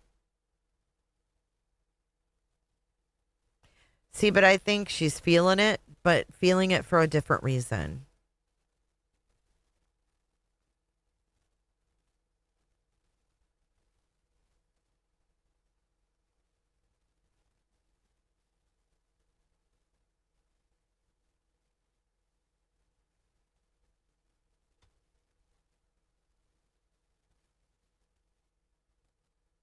Annie didn't tell Savannah that. She just said she's gone. You think she seems naive? Because I think she really is upset because she knows her mom's most likely dead. And she may have an idea of who did it.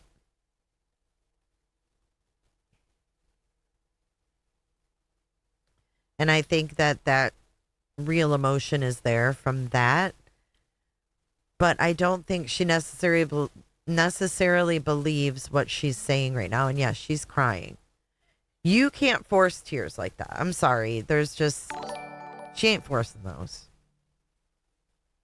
Her emotion, I believe, is real.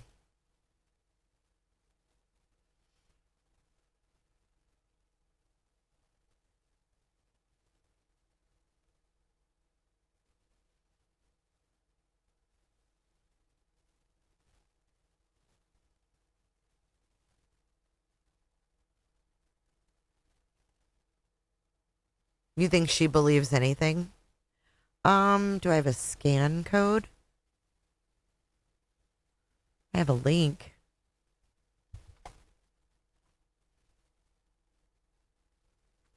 But this is part 1. So let's watch the very beginning again. Back to the day. It was, I guess, I want to hear what the first moments were like again. normal weekend for you. Yeah. The weekend your mom went missing. Tell me what you were doing and what happened. Well, I had given Mike for Christmas a boys' trip to go play tennis, and so he had been gone for the weekend. So I took my kids actually to Carson's. So we had a beautiful, fun night together, and then I came home, and really it just got home at the same time that Mike came home, and we were just saying hi, putting down our stuff, and the kids were running around. And my sister called me, and I said, "Is everything okay?" Mm-hmm. And she said, "No." She said, "Mom's missing." Okay, that part right there. My sister called and I said, "Is everything okay?" So that tells me if her sister's calling, it's because something's wrong. Because she probably didn't hear from her unless something was wrong. It doesn't sound like they talked all the time like, "Hey girl, how you doing?" Why add that her kids were running around? Well, because it was probably just a normal Sunday. I don't know. Hey, Donna.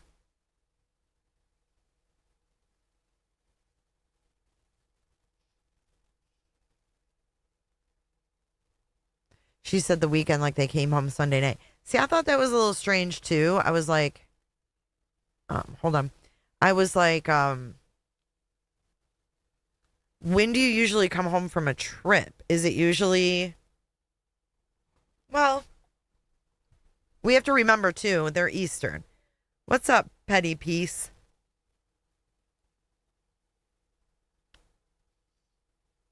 Think about this. Eastern was what time? If it was noon, it was 3 o'clock in the afternoon, Eastern.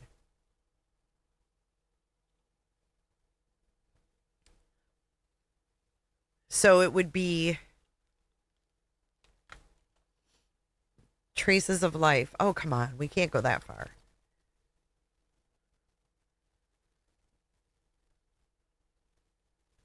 I agree with you and still stuck on Annie and Tommy, says Leslie Barrett. Sounds like Annie waited hours to call Savannah. Right. It would be nice if we had like times of when all this took place, you know? I wonder, well, because did Nanos say in the nighttime press conference that Savannah was there or wasn't there yet? Cindy says, "I talk to my sister all the time, and that's not the first question we ask each other." No. Okay, Traces. I will. Here, we'll have Grady Judd tell everybody, Traces. Wake up. Everybody wake up. This is a ritual. It's an Illuminati ritual. Everybody Wake up.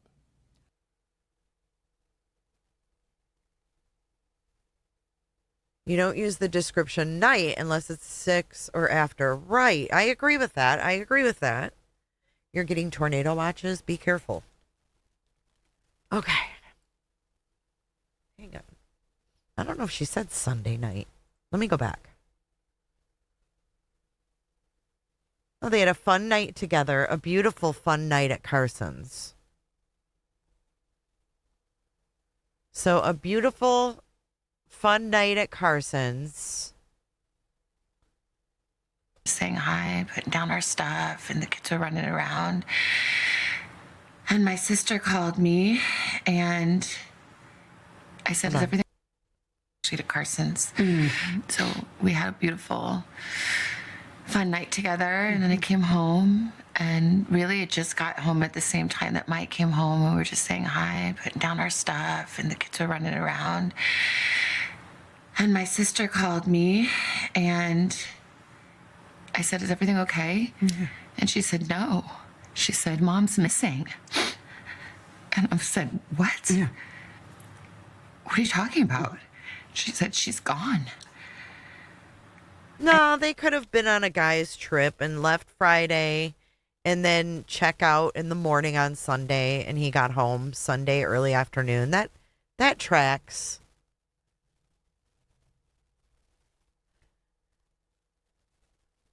Julie Bug, type in J is for justice, all one word. Not any spaces. Hey, Lorraine Lawrence. Yeah, I think it was a Saturday night they went to Carson's. And then Sunday they all got home. So she stayed the night at Carson's. I'm just confused on this whole part. Like, are they that close? Fucking fuzzy slippers and lip gloss. 9 p.m. tomorrow, 9 p.m. Friday, we're going to be on Kick watching the Dateline on this. Carson Daly? Let me sit next to Carson Daly and Fred Durst and hear them argue over who she gave head to first. MJ says this podcast channel is disgusting. You all do not have a soul. This is her mother. Huh? How do we not have no soul? What does that mean, MJ? MJ, I like to smoke, MJ. Just kidding. MJ, why do we have no soul? What? Who do you think did it, MJ? Somebody took Nancy. Who did it?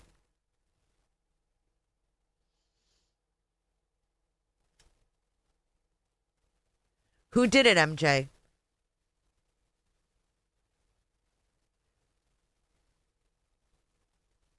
Sour girl.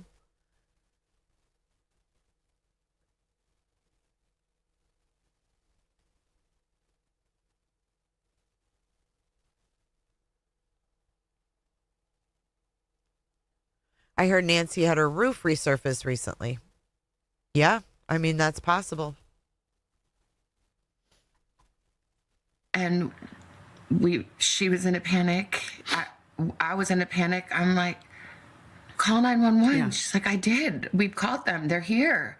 And we thought that she must have had like some kind of medical episode in the night, and that somehow, the paramedics had come. Be careful, Tiffany B. Because the back doors were propped open, and that didn't make any sense. We thought maybe they came and there was a stretcher and they took her out the back. But her phone was there and her purse was there and all her things. And it just didn't make any sense. So, Annie and Tommy had already called all the hospitals, but then I'm like, I'm going to call the hospital. So then I started calling the hospitals, and the police were there and talking to her at the same time. And it was just chaos and disbelief. Within hours, Savannah was making the long journey home to Tucson. You saw Annie and Cam when you got to their house. Tell me about that moment. Just disbelief and hugging each other. And I think we were on the phone with the sheriff and trying to you know, really make clear I mean, from the very early moments, you know, Annie and Tommy were saying this isn't that case that you are used to where someone wanders off. She can't wander off. So from the beginning, Annie and Tommy were saying, this isn't where no, she can't walk off. She can't walk off.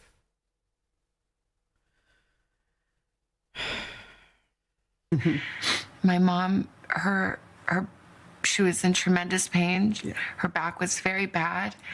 You know, she was trying to, on a good day, she could walk down to the mailbox and get the mail, but most days not. So there was no wander off. And the doors were propped open. Yeah. And there was blood on the front doorstep. And the Ring camera had been yanked off. Yeah. And so we were saying, this is... Do something. This is not okay. Yeah. This isn't... Something is very wrong here. Yeah. Did you guys talk about what possibly could have happened? Like, what could have happened? What went down? Did you... I think my brother... I mean, my siblings are so amazing. My brother, you know, he spent his career in the military and worked in intelligence and is a fighter pilot and is brilliant. And he saw very clearly right away what this was. Yeah.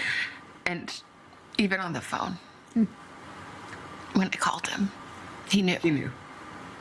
And he said, I think she's been kidnapped for ransom. And I said, yeah. What? Yeah. Well, why? What? And then, I mean, it sounds so like, how dumb could I be? But I didn't want to believe. I just said, do you think because of me?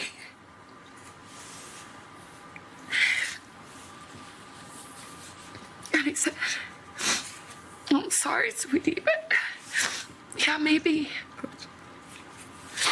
But I knew that. You did? I hope not. I mean, we still don't know. Honestly, we don't know anything. No. We don't know anything. So I don't know that it's because she's my mom and somebody thought, oh, that girl, that lady has money, we can make a quick buck. I mean, that would make sense, but we don't know. But yeah, that's probably, which is too much to bear. To think that I brought this to her bedside, that it's because of me.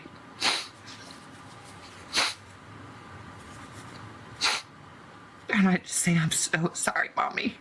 I'm so sorry. I'm sorry to my sister and my brother and my kids and my nephew and Tommy and my brother-in-law. I'm like, so sorry. I'm so sorry. If it is me, I'm so sorry. I'm so sorry. We want to thank all of you for the prayers for our beloved mom. In the initial days, you and your sister and brother sat together. In all the despair, you sat and managed to think of words to say. How were you able to do that in that moment? Well, my siblings are amazing. And we are a unit. And I talked about how brilliant my brother is, but my sister is equally brilliant. Thank you, Lorraine. Also has special powers of intuition and faith and language and depth and heart. And I feel like we came together with all these beautiful gifts that came from our mom and dad and from God. And somehow together we did our best to come up with the words to say. And I haven't posted one thing or said one thing that the three of us haven't decided together. It is surreal. It's, how is it possible that we are having to make a video speaking to a kidnapper who took an 84-year-old woman, CN, in the dead of night, in her pajamas, with no shoes, Dad, without her medicine. This Dad, over to Nancy's. Hello, Mr. Alex. It's good to see you. What's happening? What is the latest in la la la la la la la la Alex world? What's the latest in your world, CN? La la la la la la Alex's world. You can use that as an intro if you'd like. No, I'm just kidding. Good, Dad, can you take me over to the liquor store and then take me to Nancy's? Yes, they know she was in her PJs. They know that she had no shoes on. So here we have another missing person with no shoes. And she also says that she, what was it? Pleaded or something like that. in the dead of night, in her pajamas, with no shoes, without her medicine. This little person. And to beg for mercy. In the days that followed, multiple notes demanding payment were sent to various media outlets. The ransom notes or ransom requests came. Did you believe those to be real? There are a lot of different notes, I think, that came. And I think most of them, it's my understanding, are not real. MJ wants to know, have you ever tried to put yourselves in her place? Absolutely. We all have moms, MJ. So it's very insulting of you to say that we can't put ourselves in Savannah's shoes. Why? Because her shoes are more expensive than ours? We all have moms, okay? This has nothing to do with her stardom, in my opinion. This has to do with her mom being missing. TM, what's up? So it's pretty insulting of you to come in here and be like, have y'all ever put yourselves in her shoes? Like, yeah, we all have moms. Jeez. You are so insulting. Do you think you would do better? I'm not saying she did a bad job. Who said she's not doing a good job?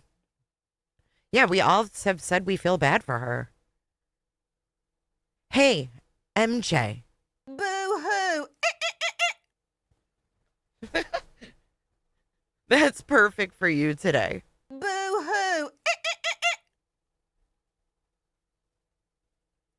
I want to hear from her sister and her brother-in-law.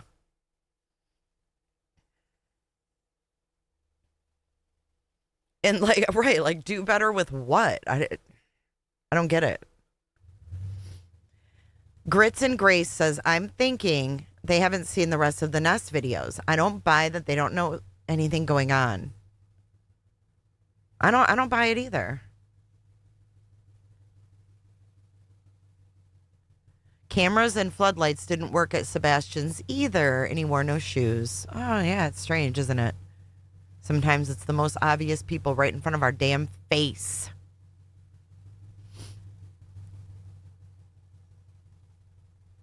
Hey, Nunya, what's happening? I will say, I don't care how rich or famous I was, I'd have my ass out there searching.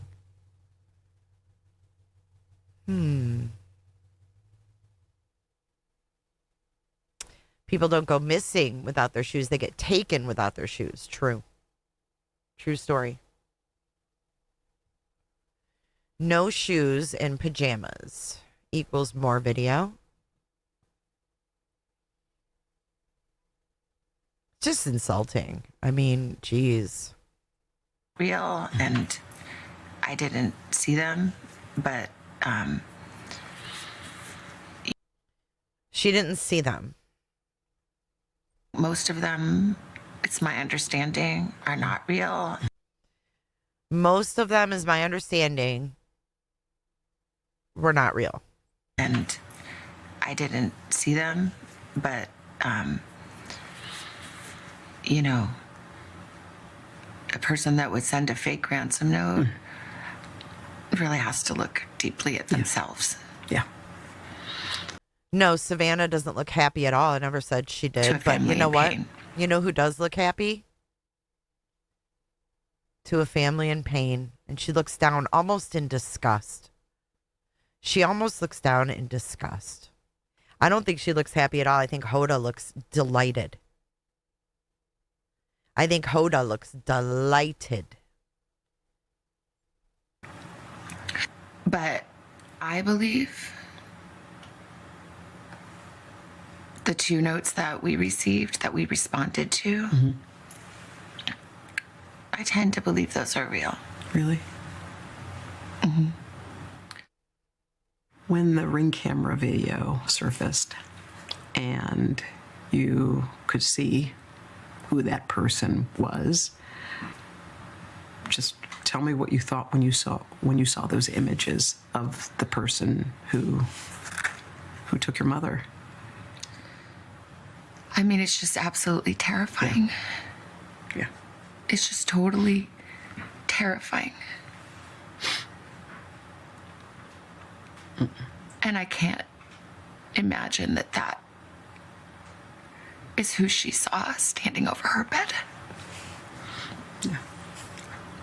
I can't. It's too much. Yeah.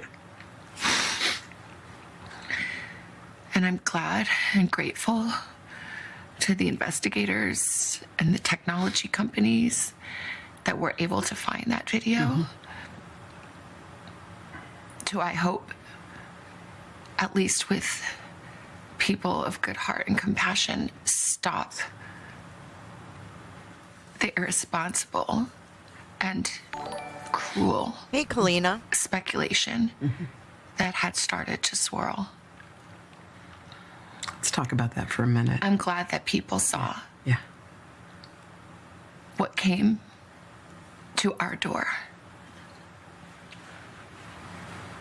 Yeah. When you talk about the cruel speculation, the whispers, the innuendo that it was somebody in your family, how did you weather that? It's unbearable. Yeah. And it piles pain upon pain.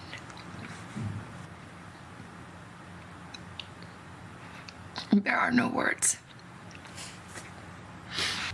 There are no words. You can see where the cuts are, too. I'm excited for tomorrow's. But I think the next part is going to be in the Dateline tomorrow, which we're going to watch on my Kick tomorrow. They're holding out the last part of this. And I'm interested to see what the Dateline is going to be like. Right? MJ, what did you say? Be the problem or the solution? Well, the same goes for you. Hey, Florida girl, good to see you. Savannah will never be the same again. Sad how people could judge her for something she had no control over. I don't really think that she blames herself. I think that she really knows she's not to blame. I just do. I wonder how Savannah feels about the Uber. Do you think she at least questioned Annie? I would think so. Hey, Jules. Everybody likes me, everybody hates me. They want me to go eat some Words. I don't understand. I'll never understand. And no one took better care of my mom than my sister and brother-in-law. No one took better care of my mom than my sister and brother-in-law. Now, this is where my bullshit alert goes off, because that defies logic.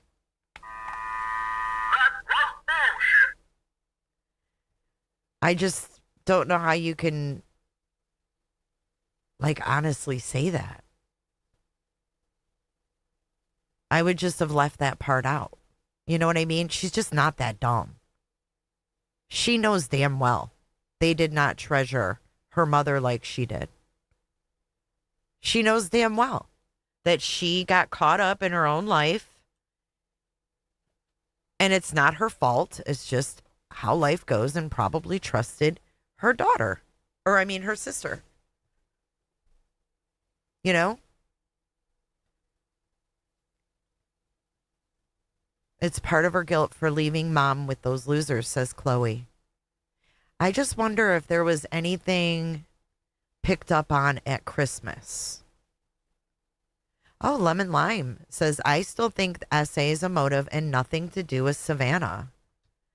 Wow, Lemon Lime. I mean, that's really off the whole chart of where we are. You think SA was the actual motive? I mean, do you think that they came across her one day and or saw her on TV or what? Oh, none of your business. I always love seeing you. You're always so positive and kind and nice. You can see her real emotion when she grimaces. Yes.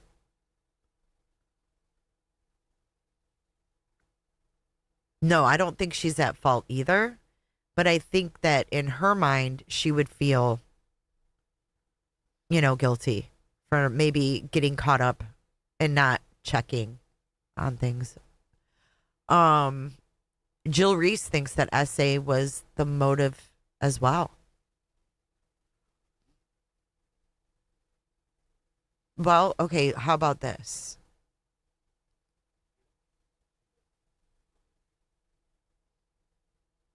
Ooh, criminal network. What does that mean?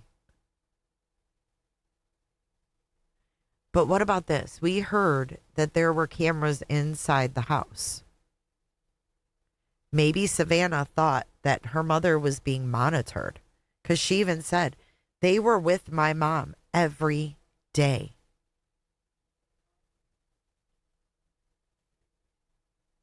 They were with my mom every day. Yet we find out that she Ubered. That she Ubered over there. No one took better care of my mom than my sister and brother-in-law. And then in the next breath, my mother, who had horrible pain and could barely walk to the mailbox, was Ubered. It defies logic. No, I'm just kidding. Go, Dad, can you take me over to the liquor store and then take me to the Nazis? Right. Who ordered that Uber, Sarah Lee? That's a good question. The perp was in there for a while. Yeah. No one protected my mom more than my brother. My brother? Wait, hold on. And no one took better care of my mom than my sister and brother-in-law. And no one protected my mom more than my brother. Okay. This is weird. Potato asks, why would you send someone who sometimes can't walk to the mailbox in an Uber? Well, she didn't take it home. She took it over there. Right. Jaylyn, the day she went missing, they found out from church friends. Yeah, but they were with every day. If my mom was in that much pain, I would have brought dinner to her. Bing bong. I was waiting for someone to say that. Because you know what we did? Bing bong. We lived about 10 minutes away. Oh, Julie, I'm so glad you figured it out. We lived about 10 minutes away when my parents were elderly. And we would, on birthdays, any kind of celebration, actually, we would go to her house because it was much easier for us young people to get our asses in the car and go over to Mom's and help make dinner over there or whatever than it was for her to have to get up and get out of the house, especially at night. You know, the last thing you want is your mom, like, I don't know, having to be hauled home at 10 o'clock at night and then get ready for bed. It's just like, I would go over to my mom's and then she would, you know, get ready for bed and we would leave. I just think there's more to this. Cameron's military senses are tingling. He's showing up recording people. And no one protected my mom more than my brother. Right. And then someone said, protected, so he may have been the one that put the cameras in. Oh. That's a good thought. Maybe he's the one that got the cameras in. And Savannah thought there's cameras being monitored, but then nobody was paying for the subscription. That's a... Noelle, you are so smart. Sometimes I think Noelle might be a Fed. She's so smart. That really is a great point. And no one took better care of my mom than my sister and brother-in-law. And no one protected my mom more than my brother. And we love her, and she is our shining light. She's our matriarch. She's all we have. Savannah and her family stayed together in Arizona for weeks as the media coverage grew more intense. We had to move houses many times because people came, and not everyone is respectful, unfortunately. You know? And there was a night we had to leave in the dark in the desert, holding hands, me and my sister and brother and I, get into a car waiting for us to... They had to hold hands through the desert? Do they have video of someone behind the house holding hands going through the desert? Because I'm not believing that the three of them held hands and walked through the desert at night to get to a car. I'm just not. I'm not believing that. But we heard that there's more video. That they have video behind the house. Remember? Were there people behind the house holding hands going through the desert? I don't know. Just a weird thing to say, right? Because the people outside were closing in. So we found a place that was safe, and then we couldn't really leave too much. So, like, those days are a blur. Yeah. Crying and praying. How did your family feel about the way the investigation was conducted? Well, it's still going. Yeah. And yeah, people have worked tirelessly.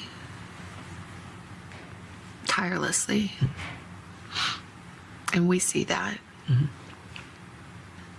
But we need answers.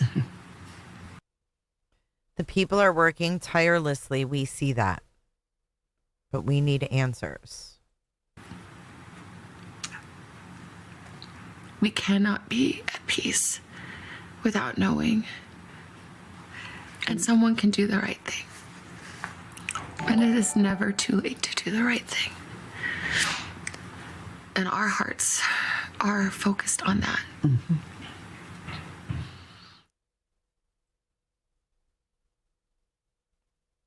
Do you guys want to run through part 2 again real quick?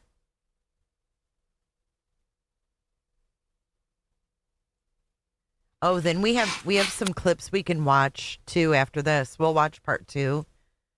I won't stop as much. We'll just let it roll and watch it again. But I have some clips of Megyn Kelly from today analyzing this. We can watch that next. You speak about your mom always In the present tense. Yeah.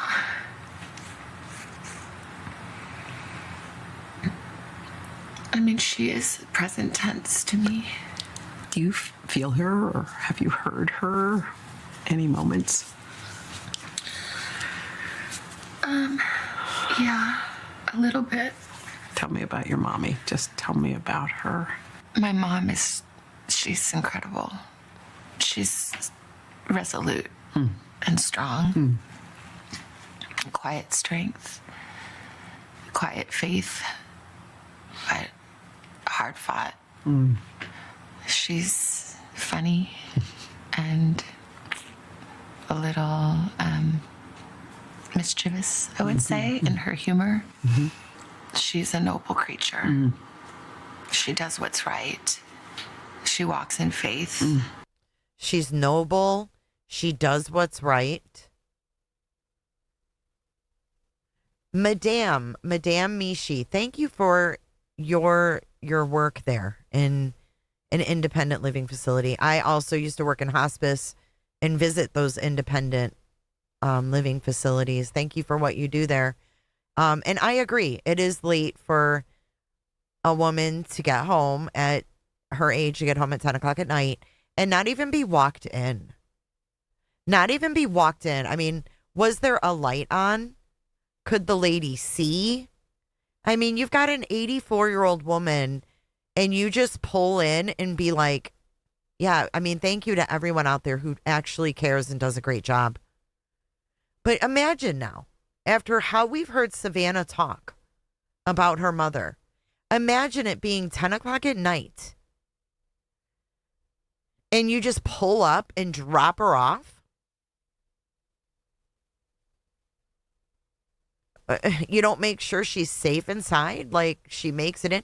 At least let her grab your arm and walk her in. That don't make sense to me. That don't make sense to me. And I don't like that. I don't think that is giving the best care you can give.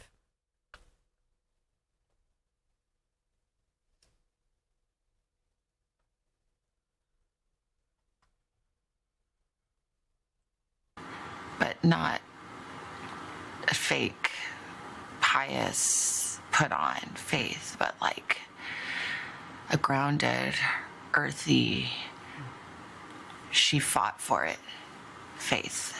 When you posted Please Pray in the beginning, the ocean of love and prayers, did you feel that? Did you sense what was happening? I do feel prayers, you know, I do. I believe that. I think she would have been just amazed. Just truly amazed. One of the images that stayed with me through all of this was you and Annie and Tommaso walking up. Yeah, this has stayed with us as well, Hoda, because we've got a sheriff's deputy here. We've got the FBI here. We've got this pudgy security guy here. And then we've got the three of them without Cameron here. Books are magic. Tommaso. He's flanked by the women. This scene is so weird. Why is he flanked by the women? It's weird to me.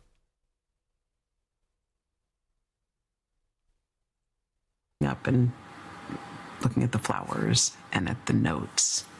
As I saw that, I thought, oh, I wonder if Savannah's going inside and what. Oh, yeah, you just love the thought of her having to go inside her mom's house after her mom has blood on her front porch and the back door is propped open and she's missing, wouldn't you, Hoda? Flanked. Divine timing.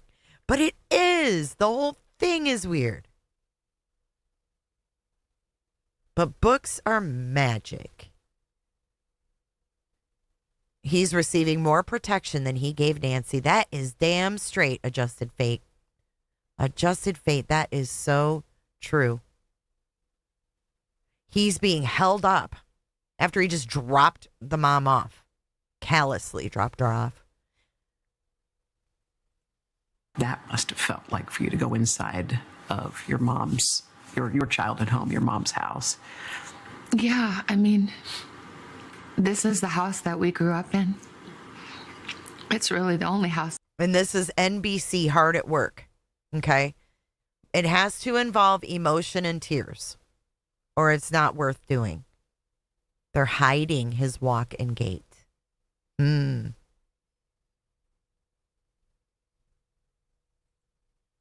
I've ever known and remember.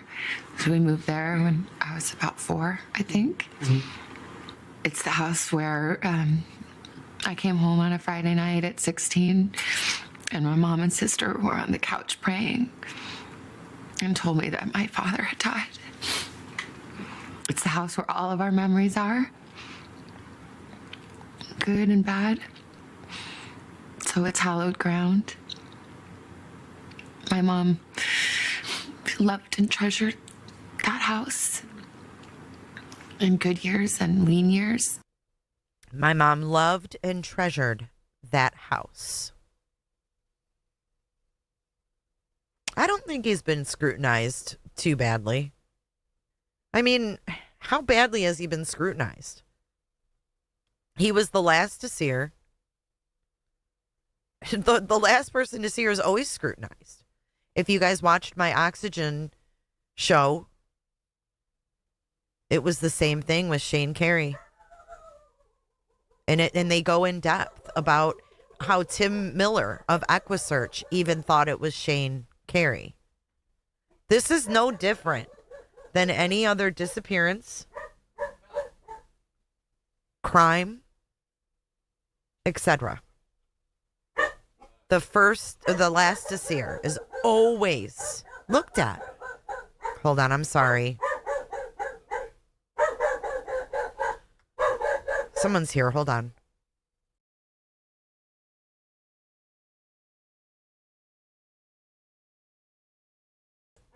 God, it was Amazon. I felt like they tried to open my door. Sorry about that. Jeez. Wouldn't you cook for her birthday dinner at her house? Not ever going to you? Yeah, of course. Of course. Yeah, my security damn straight. It was. Because I swear to God, he tried to open the door. Sometimes they do that, though. They think that front door is like just a porch or something, but it's like a Florida room. I know, she's doing her job. I got your dogs barking. I'm sorry.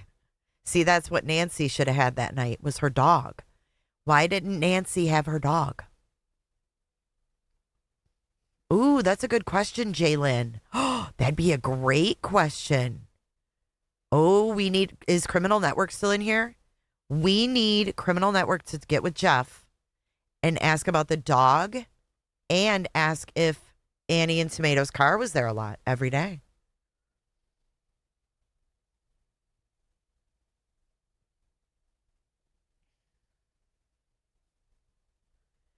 And Noelle brings to my attention in the beginning, Annie brings to her attention, oh, she might have been taken out on a gurney from a medical episode. Thank you, Glow, for your $5 super sticker. I want to talk to the neighbor who early on said Tomato was a big gambler. Who was that? Who recorded that? I never heard that. I always wondered where that came from. Like, I've heard he was a big gambler, but I didn't know where it came from. Or a stretcher, sorry. She didn't take her evening meds either. Jeff said the dog, he did confirm December. I know. We watched. We did a side by side.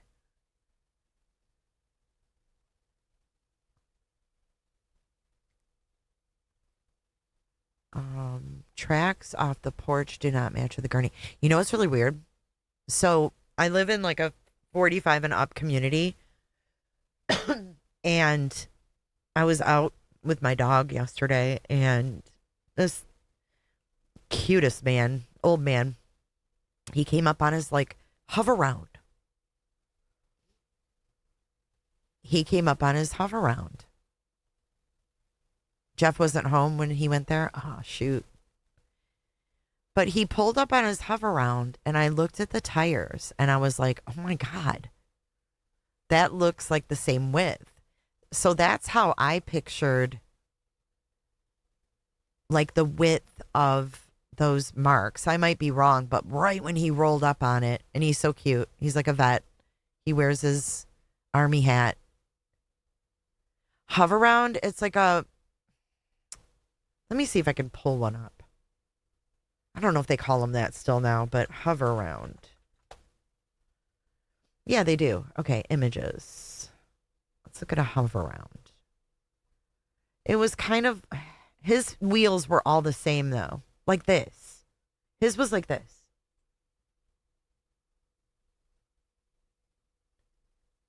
His was like this one right here. Can you guys... Hang on. Let me... Oh, I gotta move this over. Hold on. His was like that. And when he pulled up... The cooter scooter. Yeah, but when he pulled up... I saw those wheels and I was like, oh my God, it looks like those... It looks like the same type of wheels that, you know, because you'd have to have some weight on it for it to leave treads. But I don't know if she would be sitting on one of those. I just don't see this. But when he pulled up, I pictured the wheels being that width. Not necessarily maybe a hover round, but the wheels being that width. So that could be a garbage can. Because some garbage cans have wheels that are like that far apart, right? Like the bigger garbage cans. So if you look at like the bigger garbage cans that have two wheels. But then I also think that if you had something heavy in a garbage can, that you wouldn't just see the wheels, you'd see scraping underneath. I don't know.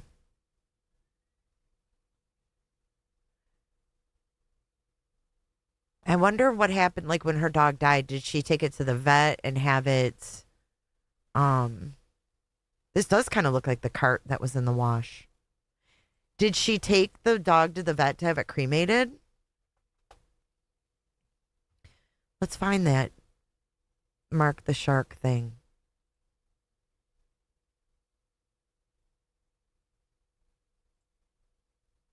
And then we're going to watch some of Megyn Kelly. Let's go to my shorts. And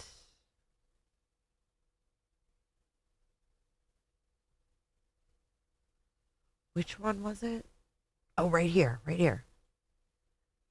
Because I put was Nancy Guthrie wheeled out.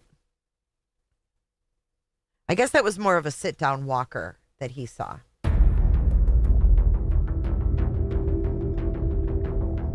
Her cane was allegedly, we heard, left behind.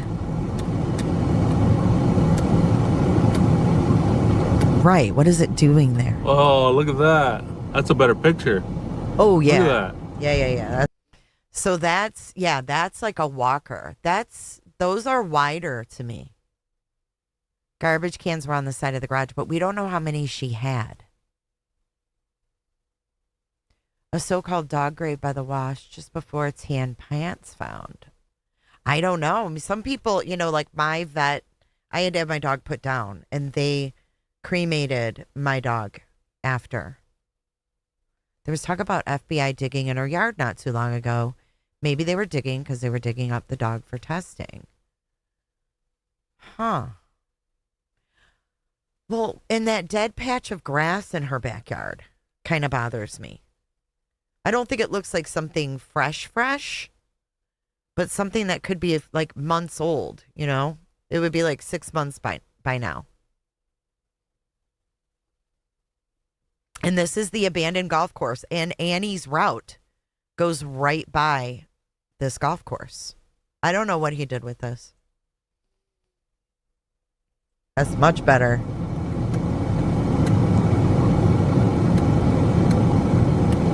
Damn, them wheels look awfully dusty. Them wheels look awfully dusty. I mean, could they have possibly, and I know this is gross, okay? I know this is really gross. But things have happened, okay? Things have happened where, for example, Madeline Soto case, Stephen Stearns, the sicko, after he murdered her, he propped her up in his vehicle and made it look like she was riding along with him. Could someone have put Nancy on the seat and another person held her, and that's how they removed her body from the house, or her from the house?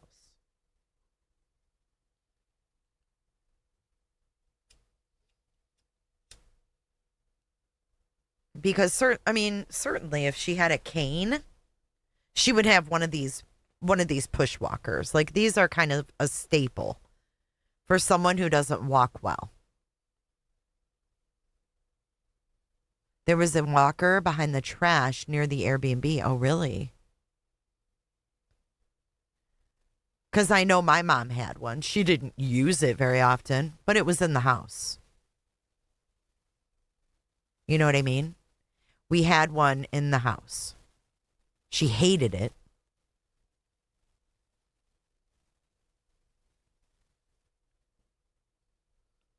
So is that... Hey, Cindy Bobbitt. Oh, my God. It's Cindy Bobbitt. I love you, Cindy Bobbitt. It's John Wayne Bobbitt's penis. I never get to play that until Cindy Bobbitt comes in the house.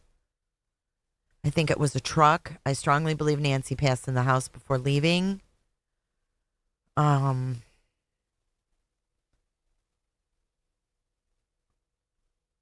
Is the pool house a separate address? Not sure about that. I don't think so.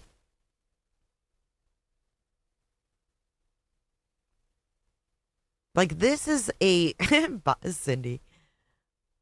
Yeah, my mom hated it. But sometimes she got to a point where she had to rest to go from her chair in the living room to the restroom. And we would have to walk with her down the hallway. This was, I don't know, probably a few months before she actually passed. But we would have to, like, walk with her, and she hated this effing thing because it's a pain in the ass to maneuver.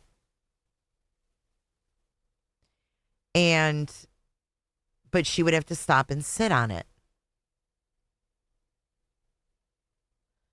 Medicare paid for your mom's. Yeah, these are like staples. When you get, yes, and it takes forever. So do we believe, knowing what we heard from Savannah, that Nancy just hopped out of the car with her cane all by herself? Can you imagine Tommaso just sitting there watching her open the door and struggle to get out of the passenger side with a cane by herself? What do you have to hold on to in the car? Nothing. My mom would desperately try to hold on to the dashboard to not get help. We would have to help. I don't like it.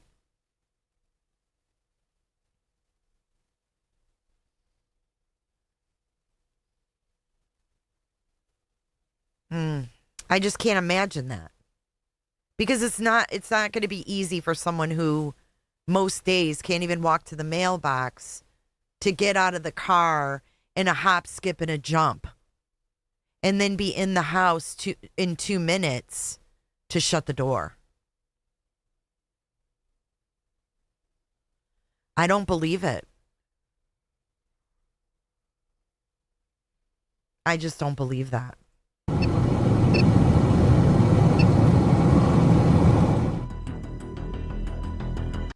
So there's those tracks again. I guess they're bigger than I thought. Yeah. It's probably not one of those scooters, but it could be one of those walker things.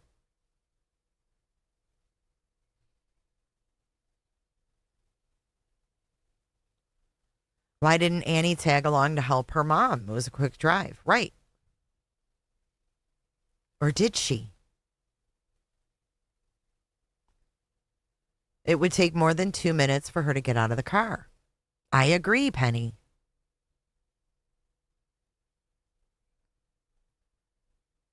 I just don't think it's much wider than a walker.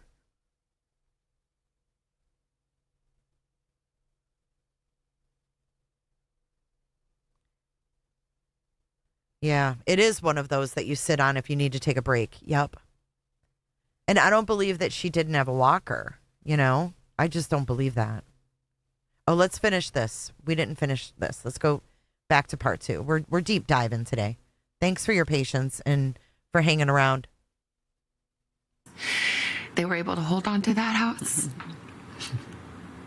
That's my mom's safe haven. It's really hard to see that. My mom's safe haven that NBC put on broadcast, you know, her bedroom, her freaking safe haven. I hope that Savannah takes a look back at the very least. I'm not saying she's responsible, but I think this is where the conversation really needs to come into play, where these TV shows and these networks that expose the people that are commentators for them or correspondents for them, exploiting their children. I mean, the same thing went on when Savannah was interviewed by her daughter, who's like 10 or 11. And that age is such an awkward age for a little girl. I can't imagine being on national TV and then your mom talking about you being snugged up cozy in your bed on national TV. It's just that is your daughter's safe place. You don't talk about that in front of the world. That's her personal space. And I'm not going to lie. I scoured her Facebook, Savannah's. And there's a lot of photos where her little girl is showing her midriff. And I just think that it's very dangerous. We need to reevaluate putting these children on display just because their mom's famous. Yeah, most celebrities, you don't see the inside of their house, let alone their bedrooms. It's no different than family bloggers. Except the family bloggers have no rules. 0 rules. You know what I mean?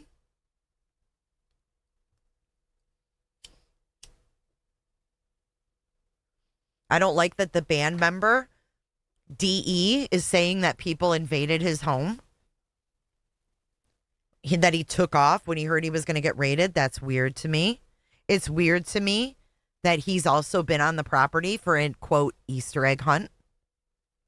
If you're there for an Easter egg hunt, you know the nooks and crannies of that place. I don't like it. It is. It's inviting trouble, and we need to learn. We need to learn from it. I'm not shaming anyone. I'm not blaming anyone except for the networks. Because she did what it took for success. And the exploitation of children needs to stop being the key to an adult's success. You know?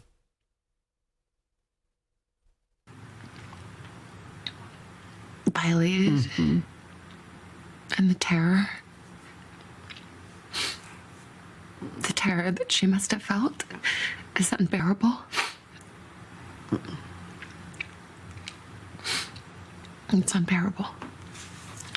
Tell me, while you were spending all this time in Tucson, your kids were home, what do they know? Well, it's so hard with kids because, you want to protect them. Vale would write me all the time. Mama, any leads? Any leads? Did you hear anything? Any hope? And I think that, we tried. Good question, Stacey. To talk to them and try to give them a little more certainty than we have. To let them grieve, and for my little nephew Olmo too. You know, there's just a way in which this is even so much harder on Annie and Tommy and Olmo because they're there. They're there, yeah. And they were there every day for my mom.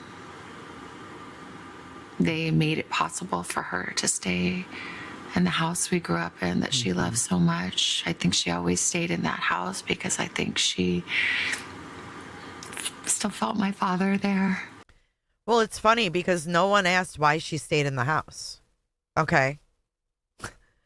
She goes from Annie and Tommaso were there for her every day. It's so much harder on them because they were there every day. There's a picture of Annie and Nancy in Nancy's house. This is Christmas. See? Oops.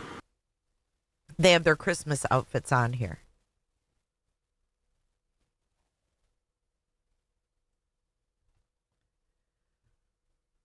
It's so much harder on them. But no one said anything about why she stayed in the house. That question wasn't asked. Why'd she say that?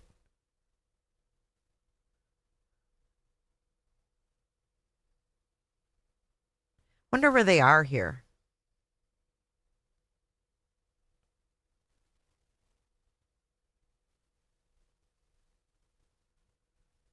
I don't get I don't get a good vibe from this.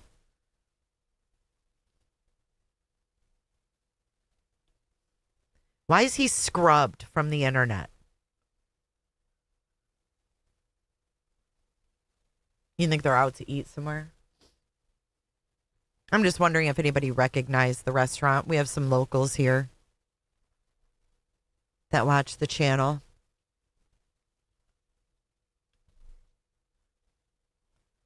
He is big, and he's only 5'10", so she's 5'5". Do you think he looks Italian? I don't know. I don't know. His shirt, I said that earlier. No personal space for Nancy in that photo. No, he's really, really pulling her in. Why is he? Yeah. Just like he's leaning in on the Christmas photo. This looks like an older photo, though. She looks a little bit younger here. He ghosted before. Well, he was pretty much put on the spot. Right off the rip. Oh, there's Cien. Polo de Culo is the restaurant, but don't quote me. You think he looks more Middle Eastern? Yeah, she has less wrinkles there.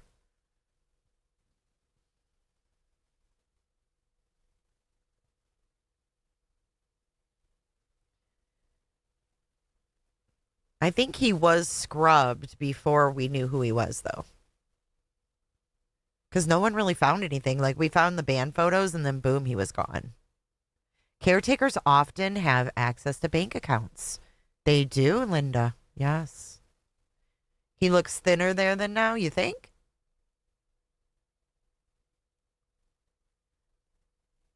Yeah, I don't know. I couldn't guess his nationality.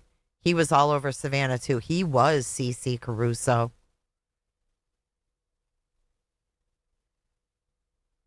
Greek. Yeah, he was scrubbed pretty early on, Penny. I do remember that. But also, Ashley came out with his name on February 3rd, I think. Correct me if I'm wrong.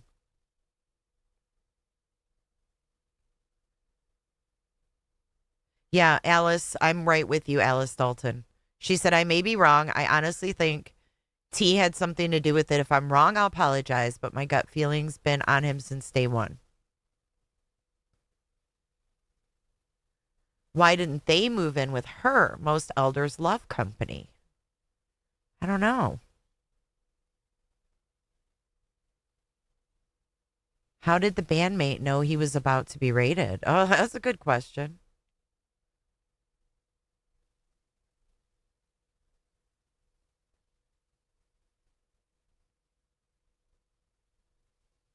Definitely leaning away from. She looks like he's pulling her in. Let me find that other photo. The Christmas one. I think I have it here. Somewhere. I have a lot of photos from this case. It's crazy.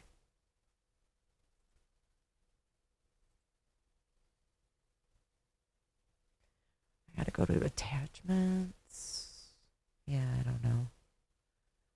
I can't find it right now. Oh, wait. Oh. I have a hard time finding things on this damn computer.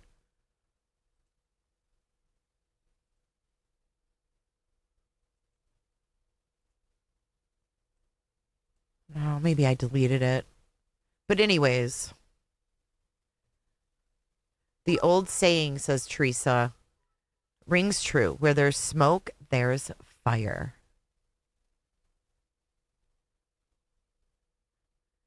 So the bandmate was listening to the scanner? Why? Yvette says my gut for the start is T, but sadly A too. When are you doing another call in? I don't know. We can do one soon.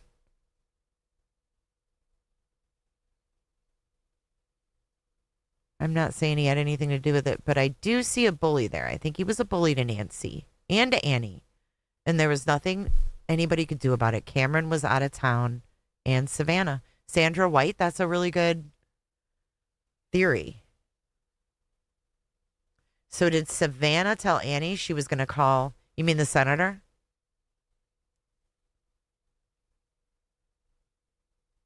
Julie Bug from San Diego, 619.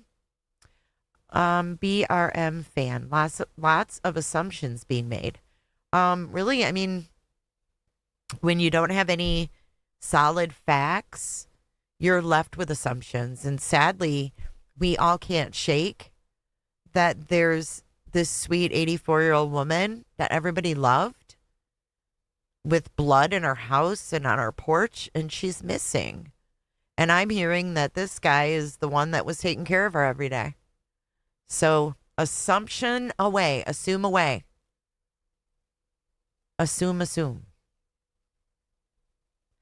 Mark Kelly is a senator, yes. Assume. The band member, I don't understand the people around his house because there was no one around his house. No one even knew where his house was. And I think it's awfully sus that... Oh, I got a cooter chat. Hello all. Hope all is well. Dropped in to give some support. And here Jay. Say, we got a cooter chat. Thank you so much, Flo. I appreciate the cooter chat. I love you. I miss you. All of the above. Thank you so much. I get so excited when I hear the cooter chat. Got a cooter chat. Cooter chats are a tip to the channel, if you're not familiar.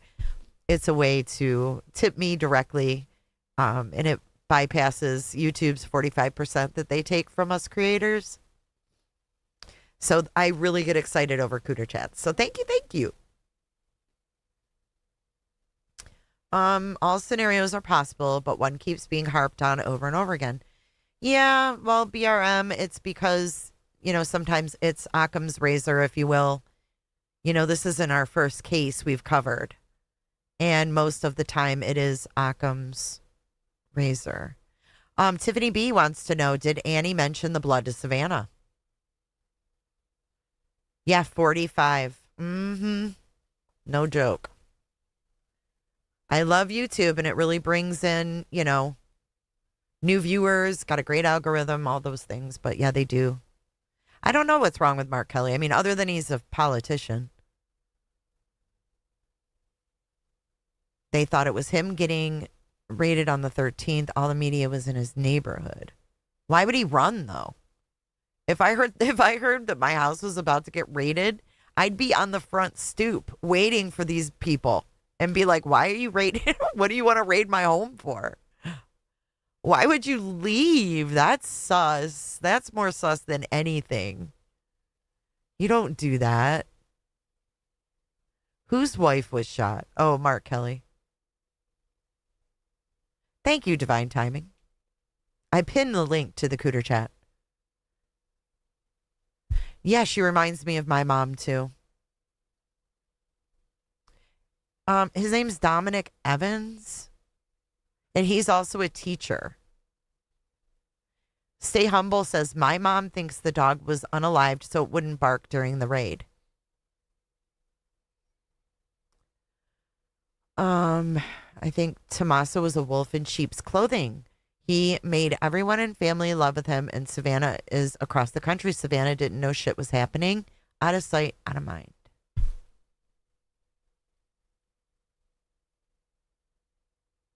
Human nature doesn't change, just the faces. Right, Lacey. I mean, it's even worse that he just dropped her off. That's not the best care.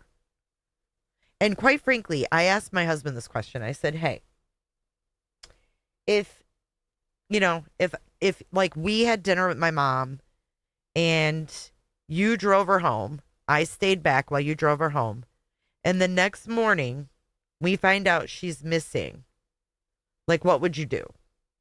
Like, would you be quiet? Would you scrub yourself from the internet? Like, hell no. Like, especially, he said, if I was being accused, I would be, speaking out. I would not be hiding.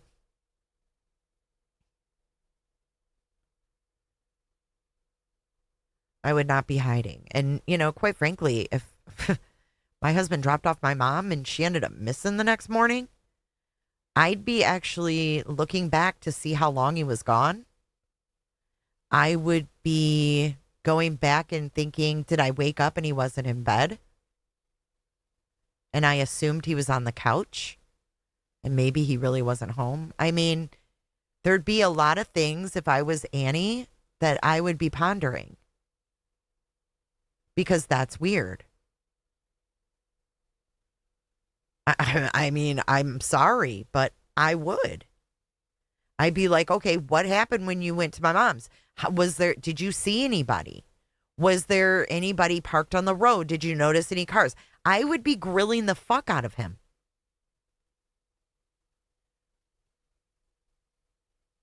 Yeah, lovely Lisa. He said that he dropped her off. To me, when you drop someone off, you ain't getting out of the car. That's dropping someone off. But maybe I'm wrong.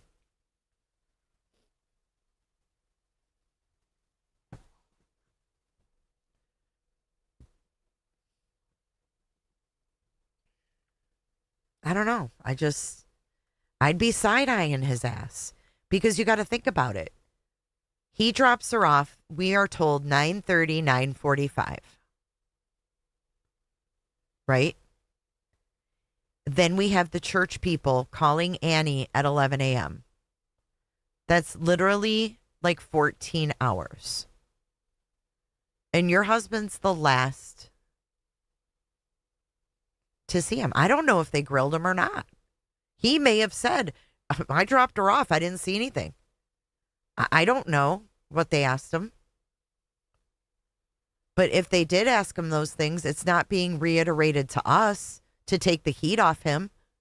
If he was asked those things and he had, plausible explanations for those questions, then why wouldn't they reiterate that if everybody's being so mean?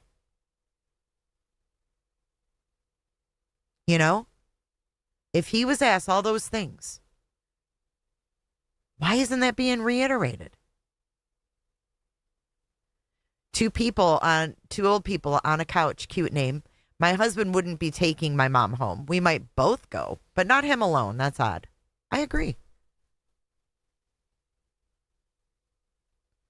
Yeah, I'd be running door to door saying, let me see your cameras. Was anything weird? Was there any weird cars? Maybe she wouldn't let him go in. No, I'm fine. Just a thought. Well, I mean, my mom would say that too. No, I don't need any help. But you know what? My ass was right behind her helping her. especially if I was her everyday caregiver. I know you don't want me to help you, but guess what? If you fall, you're going to severely hurt yourself and you may never walk again. That's what I would say. They can protest. Oh, I don't want help. Nope. Sorry, ma'am. I'm not going to let you get out by yourself. It's the gentlemanly thing to do. I mean, you can work your way around that shit. I don't trust it. I don't trust it. Kathy says she showed them the map instead. If it was Tommaso, explain the guy at the front door. Unfortunately, I can't explain. I don't know it all. I'm just talking. I can't explain everything. I wish I could. If I could explain everything, then I'd be $1.2 million richer. And let me tell you, it would change my poor, sad little life if I knew. And I don't know this guy. I'm not targeting him because I don't know him. I don't know him. But from what I'm gathering, if you're the best caregiver in the world, doors aren't propped open at your person's house that you're caring for. I mean, what the fuck? Were the doors propped open before she walked in? Did she walk in to people in the house? And if she did, what a difference him walking in may have made. What's up, LIZ? You're getting cease and desist letters from me because where have you been? Just kidding. And then she sent out cease and desist letters to. You know what I'm saying? All Savannah knows is that the doors were propped open. But if you ask Tommaso, were they propped open when you dropped her off? Well, I don't know because I didn't go in. So if we go from what they're saying, that the doors were propped open the next morning, she's gone in her jammies with no shoes on, and the doors are propped open, aren't you going to say, well, you dropped her off? Were the doors propped open when you got home or when you dropped her off? Well, I don't know. I didn't go in. Okay. So that takes me back to, you're not the number one caregiver. Because had you went in and those doors were propped open, then you would have been in there for her. You know what I'm saying? Like,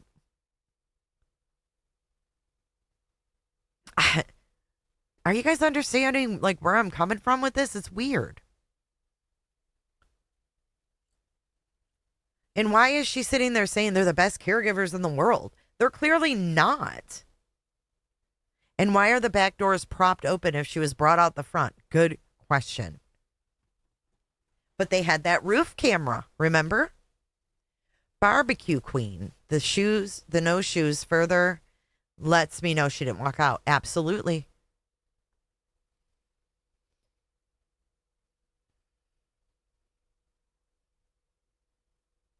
Absolutely. Was it propped open with like a chair? I don't know. They didn't really say. She didn't say. But I have this picture, LIZ, that someone posted on X. I can't remember who shared it, but I grabbed it from X. And this shows that door open. Now, I don't know. I can't see if there's like, you know, some people have like a rock or something that will prop the door open. I just don't know if I can see that in this picture. You know, it's too pixelated for me to tell if there's something actually, quote unquote, propping it. I mean, there could be a little something there, but it's just really entirely too hard for me to tell. But she said, Savannah said, doors, plural, were propped. I think the weirdest part of Savannah's interview was when she said Annie had special powers. What kind of special powers? That was the most ridiculous thing I think Savannah said in the entire thing. I know, Julie Bug. It's really, It's really bothering us too. Paige. What I'm understanding is that you report trauma. Okay, that would be... Do I have my buzzer? That would be wrong. That would be wrong. I don't report trauma. The man has been cleared, and who are you to tear him down and ruin his life? I don't believe anything the sheriff has said, Paige. I'm sorry that you do. I don't. I don't believe shit that he says.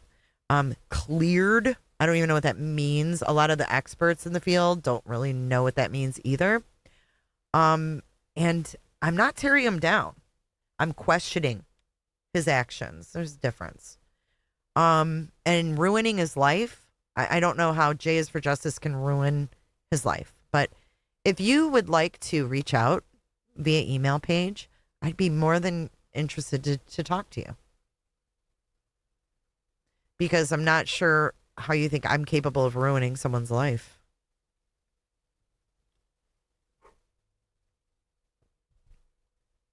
No one can be cleared until the perps are found. Well, right. Oh, DeBlanco. Don't you see? Do you see how it goes? See how that shit works? I'm being accused of ruining someone's life. Everything else.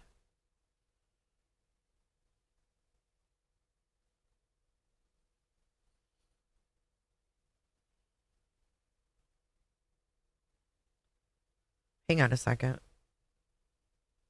Hang on a second, you guys. Just real quick.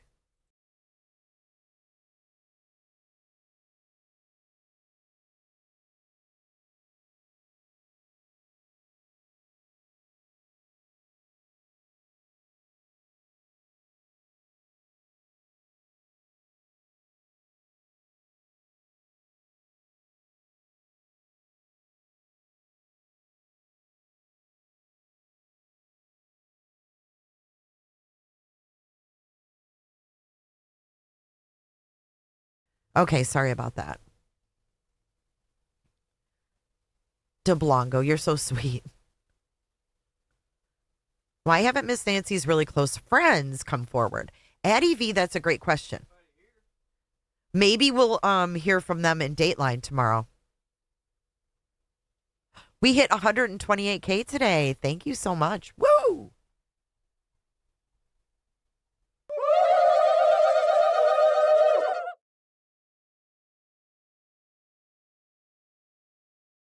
Okay, sorry. Annie is the only one in the family who didn't have a high-paying career, as the other two wonder why, and could she be jealous of siblings? Could this be jealousy?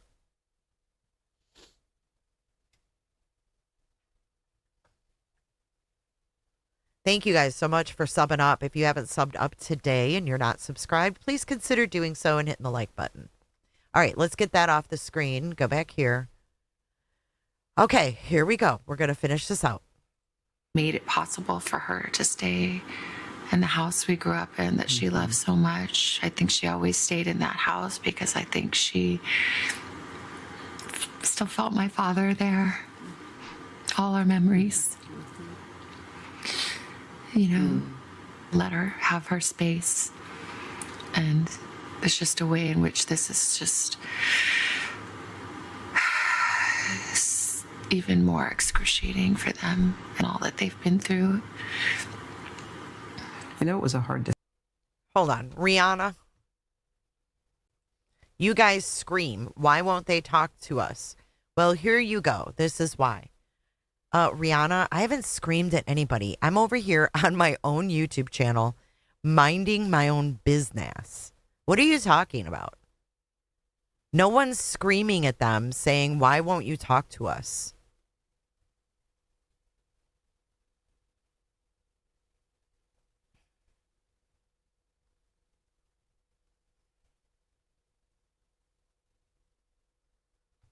Right, Stacy. Did they hire a PR firm? It's okay, Mesera. Decision for you, and I know you told me about this, was coming back here, leaving Arizona to come back to New York. Why was that so difficult? that choice. Twat Womble Thursday. I looked out the window of the airplane and just thought, where are you? Yeah. That desert, that beautiful desert that she loves. Where are you? How could I leave you? But my mom taught me a lot about grief. Our family knows grief. My father passed when I was 16 years old. He was only 49. It was a shock. And I remember my mom saying in those early days when Daddy died, like... Okay, Rihanna. Rihanna, who did it? That's what I want to know. Let's ask Rihanna who did it. I want to know what your theory is, because this lady's missing, Rihanna. Who made her go missing? You're in here attacking us for discussing the facts of the case. I want to know your theory. I really, really do. Hey, Shell, what's up? Don't delete her. I really like that song, Rihanna, by Fleetwood Mac.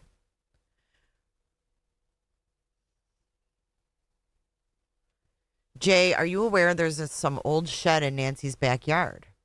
I wonder if it was ever checked. I can send you a picture if you'd like to see. Huh. I'm responding to being called an incel. Well, I didn't call you that. I'm asking you what your theory is, based on the very little facts that we know.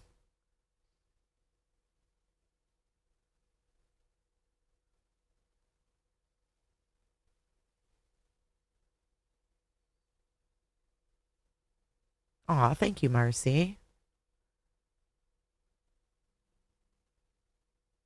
You guys are wild.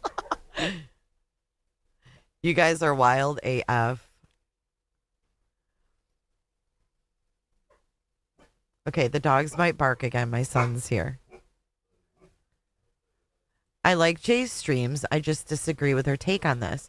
Well, you don't seem like you like my streams because you seem to me like I'm ruining someone's life. Like, do you really think that... Do you really think I'm ruining her life? His life? I mean, I'd like to know more about that. Hey, Sour Girl, what's up? Nancy definitely did not walk out. Not on her own accord. She might have been flanked. Did she even make it home? I mean, this really makes you question a lot. Oh, Paul Sorensen says, if you think Nano's clearing of Tomasco is valid, then you probably also believe Biden was in top form during his presidency. NBC sends trolls to these chats, I swear, narrative control. Thank you, Yvette. Flanked is the word of the day. You came in, Rihanna, and said I was ruining Tommaso's life. And now you're backpedaling.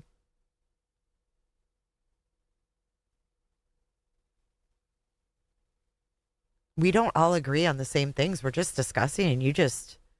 Don't be nasty sometimes. You came in like super hot today. You okay? Sikorsky says, Jay, I think it's definitely possible that A&T could be involved in a way that's obviously not easily explainable. It's an uncomfortable thing, but people need to realize anything's possible. That's right. You know, the proof is in the pudding, if you will. Who chased them in the middle of the night? Cartel? Iranians? Shut up. Boom.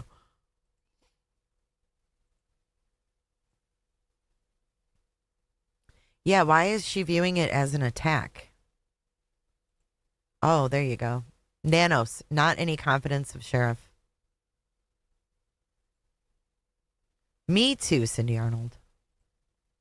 You have to get up and decide and do. Just decide and do. And I'd read that in a book that meant a lot to her and her grief. And so I always remember that. So I'm trying to decide and do. Just get up and decide and do every day. You know, I've felt. Under pressure. What's up, girl? It's good to see you. I didn't come to fucking dance, okay? I came to party. Kresha says, which is difficult research. If you're not subscribed to difficult research, you want to sub up to her. Great channel, great girl. So did the kidnapper go in through the back doors? Why on front camera? She didn't go out the back door, it seems. I've got so many questions. Amen, sister. Me too. Hey, Brian Jacobs. Yes, you can block each other. So just go ahead and do that. Okay. Then we're going to go to the liquor store and then we're going to. No, I'm just kidding. Good, Zach, can you take me over to the liquor store and then take me to the Nazis? Terrible grief. And I felt unfathomable love and comfort.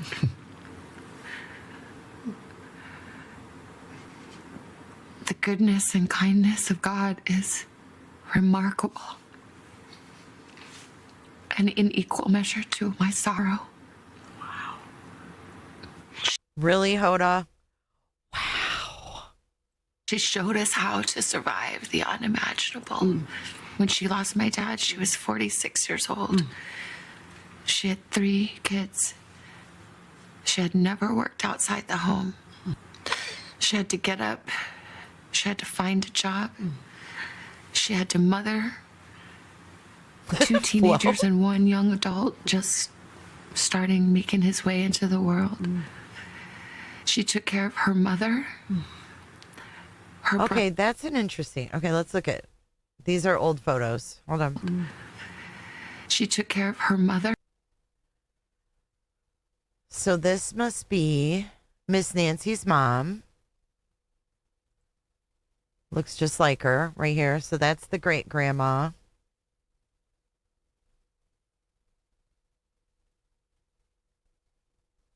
Who are these people? This would be her cousin, right? This is probably her aunt. Wait. Let's make this bigger here. Thank you, 515, for being becoming a member. I appreciate it. Thank you for your support. And Sikorsky, thank you for the super chat. Much love, keeping it real. Love your platform. Thank you so much. I appreciate you. So this must be Miss Nancy's mom.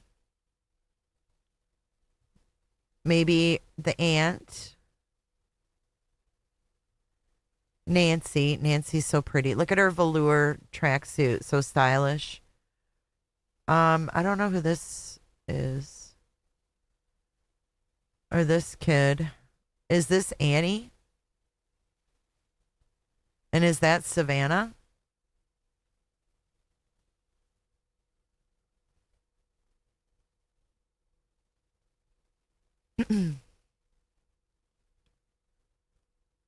You think this is Cameron? This is Aunt Terry?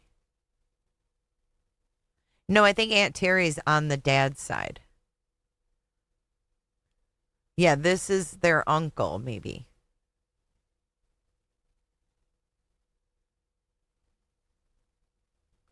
No, I don't think that's not Annie.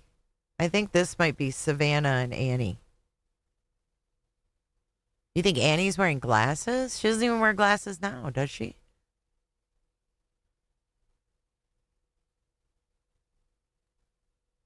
Savannah is sitting next to Nancy's brother. You think this is Savannah?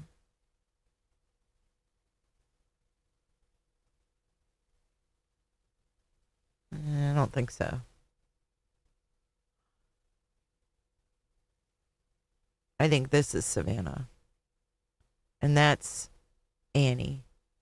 And that's Nancy.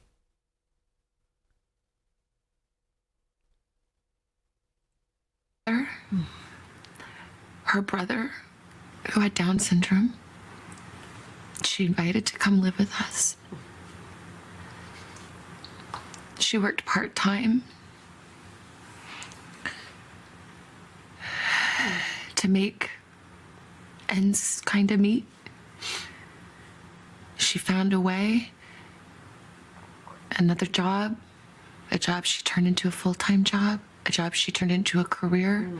She had a second life of purpose. You're right, she and does. meaning. She had a million friends. She stayed strong for us. She was resolute. She was real. She grieved.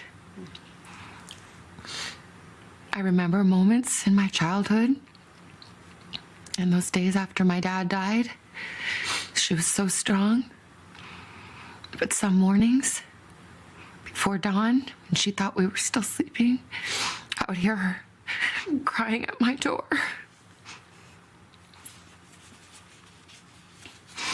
To not be alone in her grief.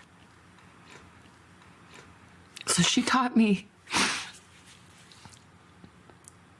to be strong, but she taught me to be true.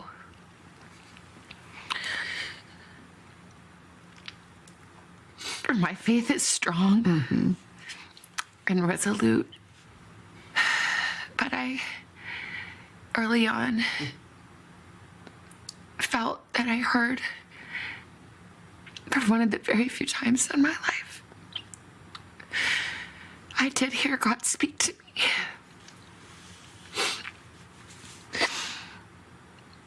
As I said to myself, I can handle anything, God. I can handle anything. I just can't handle not knowing. We can't handle not knowing. Yeah. I have to know. And I heard a voice. And it said, you do know where she is. She's with me. She's with me. So whether she is on this earth still, or whether she is in heaven, I know where she is. I know who she's with. But we need to know.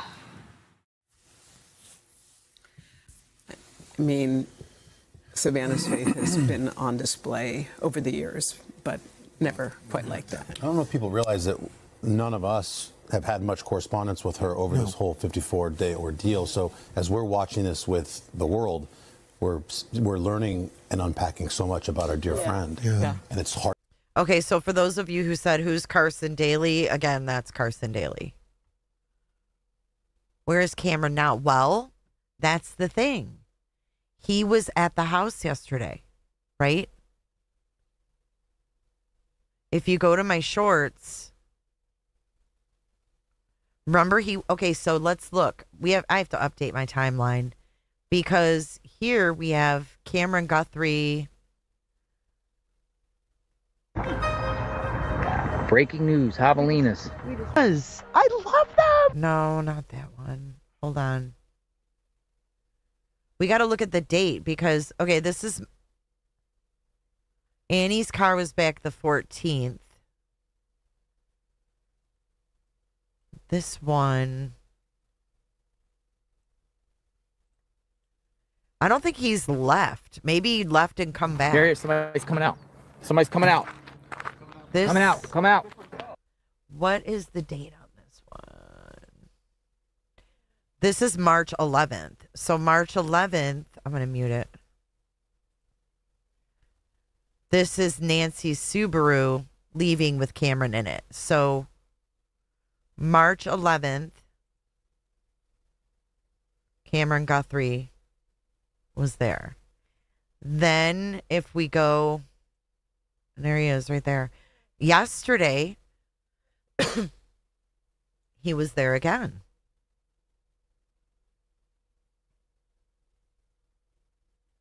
with Annie yesterday. Except yesterday, he was filming the streamers. So here it is. This is yesterday. Go.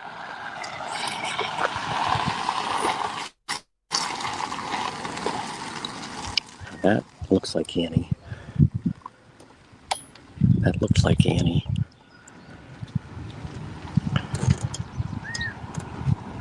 And then here comes, I think this is Cameron. And the garage door is down.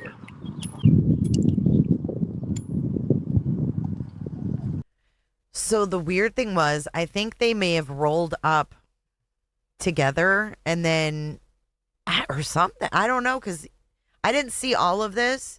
I don't know if there was two cars that pulled in, because he seems surprised. He's like, oh, there's two vehicles. My mama was wealthy but lived humbly and old school, meaning at least $50K stuffed under the mattress at all times. My cousin and friends broke in while she was, oh my God, that's horrible. At work, it just goes to show that it's usually someone close who knows the victim. Yup. I'm sorry that happened to your mama. Here we go.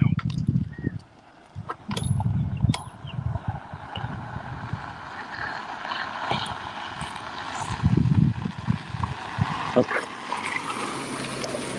And he's filming me. Okay. And he goes that way. And the other vehicle went that way. And remember the last time they were there, they did that as well. Here, somebody's coming out. Watch. Somebody's coming out. Coming out. Come out. Different car? That looks. Watch. There's Annie. She goes that way. A woman. A woman. There's another guy. Dude, that looks like Cameron. And he goes that way. In the mom's car. I don't think she had him on the windows. She did have one of those like heavy security doors. Cameron goes to the house way off the road. And Annie goes home. Way off what road?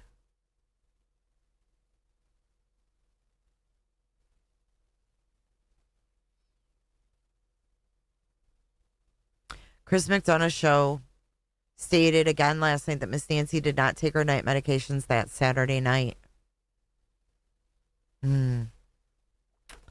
See, I still kind of think that something may have happened between the time she left in the Uber and 1 o'clock.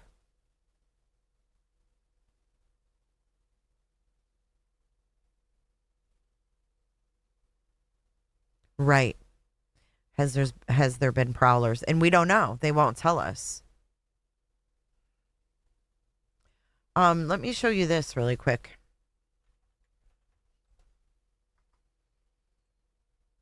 Give me 1 sec.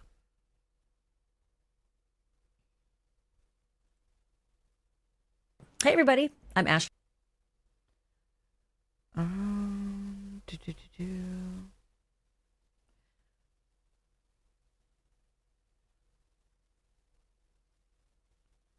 Wait, which one was it?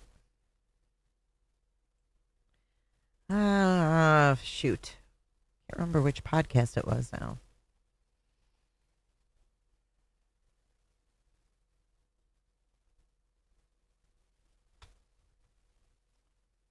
Wait a second. Are you saying we can't steal famous people's parents? Remember they tried to drone the house Cameron went to buy? It was too far back. No, I don't remember that. Oh, I forget what I was going to show you guys now. Chris McDonough, that whole thing brought it up. Now I can't remember what I was going to play.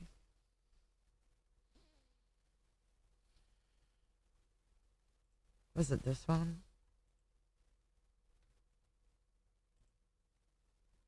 Oh, yeah. It was the door. That's right. I remember now.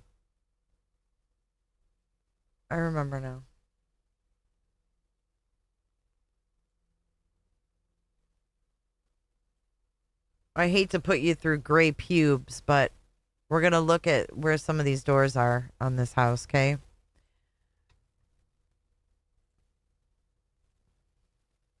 Can't see into the garage very well. There is a shot that I have in the garage, this one, and you can see. Okay, so that's not one of the doors, but I wanted to show you guys something in this shot. And I was like picking up. And that it's not, and knowing now that we've all been, flip to the inside of the house so we can see what you're referring to.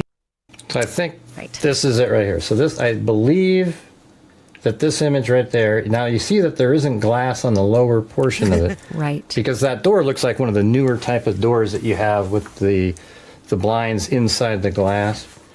And so I think this is an area where you come in. You know what? Yes, someone did. Julie Berg, where are you? Let me pin you. Julie Berg, didn't someone say there was a strange man around the property when the Uber came to pick Nancy up? That was Jeff. Jeff said there was a car parked there where people park to walk their dogs. Remember, that's what he said, something like that. And that would have been on the 31st, I think he said. But yeah, Gray. He's like this little pussy. Into the house, and then you turn to the right and it heads towards the back. Now, if you look way back there, you can literally see the cement wall in the backyard there. So it is the correct, I mean, I really. If Gray would have done his research and gone to Savannah's page, yeah, Gray, I'm throwing you shade. We have some more recent pictures, not from 1972. This would be Nancy's kitchen now. I'll show you these real quick. So this, you can see it's nighttime. Blinds are pulled all the way up. You can also see there's like a doorway right here, right? Now watch. Here's the kitchen table. Through this doorway, there's like a dining room table. So this is like a dining room. But this is where she would probably sit and play mahjong and all that stuff with her friends. At this long table.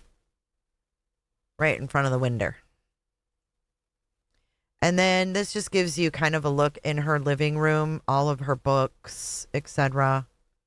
And I redacted the children's faces. They were not redacted. They were all over Savannah's Facebook. So the person who commented on here and said I was creepy for posting these.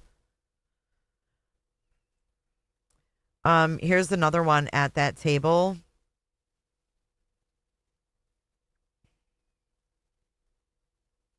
Guess you really are who people warn others about. What? Okay, wait. Tracy Meyer. Okay, here we go. Tracy's got something to say. You know what, Jay? I've been watching you for years, but I just can't anymore. Savannah is clearly crushed by losing her mom. And for you to say she's doing it for ratings, that's just cold. I never fucking said that. And then she says, guess you really are who people warn others about. Hey, you know what, lady? Fuck off. I never said she was doing it for ratings. I said NBC did it for ratings. Sit down. How about that? Take a seat. Don't come in here and tell me a bunch of bullshit I didn't say. What is wrong with you? Psychopathy? I never fucking said Savannah was doing anything for ratings. Don't put words in my mouth, weirdo. God. All right, so anyways, here's another picture. And Tracy, make sure you hit the like button on the way out. So anyway, here's that doorway I told you about that leads into like a dining room, and you can see windows here as well, okay? Again, dining room, windows, blinds are all the way up. And this is in the kitchen. I really believe this is an image The from orientation. inside the house. Yeah, the orientation is correct. And also, just note for a minute, if you will, again, it's a little bit disorienting because it's not what we all thought. If you were to walk through that door, and we're going to presume here, because Gray and I have not been in the house, so we're just going by the outside plans, where the windows all fall, and these interior photos, which could be very old. So you've walked in that door, and if it is the garage, you've walked straight along the length of the car and into the kitchen, and you turn to the right. And if you walk along those cabinets, you can see there's no windows there, so you're presumably walking along the nose of the car and then maybe the nose of another car. You're walking along the front of. Okay, so you see this is the table that they're sitting at over here. I just wanted to give you guys like a more updated view and a different angle, right? So we've got the table here. Then you see this wraps around. There's like a dining room back here.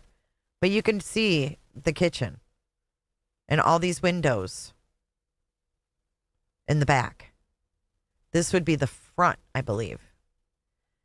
This, I think, is the back, if I'm not mistaken. Yeah. Yeah, because the garage would be over here. So this is the front of the house. But you're going to see in this video that there's a lot of foliage and like trees and branches and all kinds of stuff. Of the garage there, which is why there's no light coming in that side. But that would, as Gray just said, land you at the back of the house as you get to those windows. And you can see right there, it does go around. See it right there? Kind of goes, it would go around the corner, and that does match the map, right? So see right there, it comes around. Yes. So it's looking pretty good. The window's kind of weird though, right? Okay, so I think the dining room is right here, or like the table or whatever. It's got to be, because the garage is right here. The windows are tricky, and I will say that I think some of the windows may be a little bit overgrown, especially where the sink is. So if you go to the left, you can see over to the far left, that's where you would stand at the sink. You can see through the window, but it feels like it might be one of the windows that's very, very overgrown with some of the foliage on the outside of Nancy's house. Yeah, so if we go take a look at that. Look at all that greenery. A large window there, and there might be a window behind there. Mm-hmm. I've looked for it. I can't see one, but it's also too thick to know for certain. It's hard to tell. Okay, so just as you're looking at that picture, you can now see to the right of everything that Gray just showed you, that foliage, that window, there's a cover, there's an awning over this patio. And the patio is significant because we've now learned where the second significant door is to Nancy's house. And we do. Okay, so we've got door number 1, windows, and then we've got door number 2. Not know which door was used by the perpetrator to gain access. We just know what I reported from my source, and that is that her back doors, plural, were often left unlocked, according to Nancy's children. According to Nancy's children. So we've got the best caretakers in the world, knowing that her doors are always unlocked.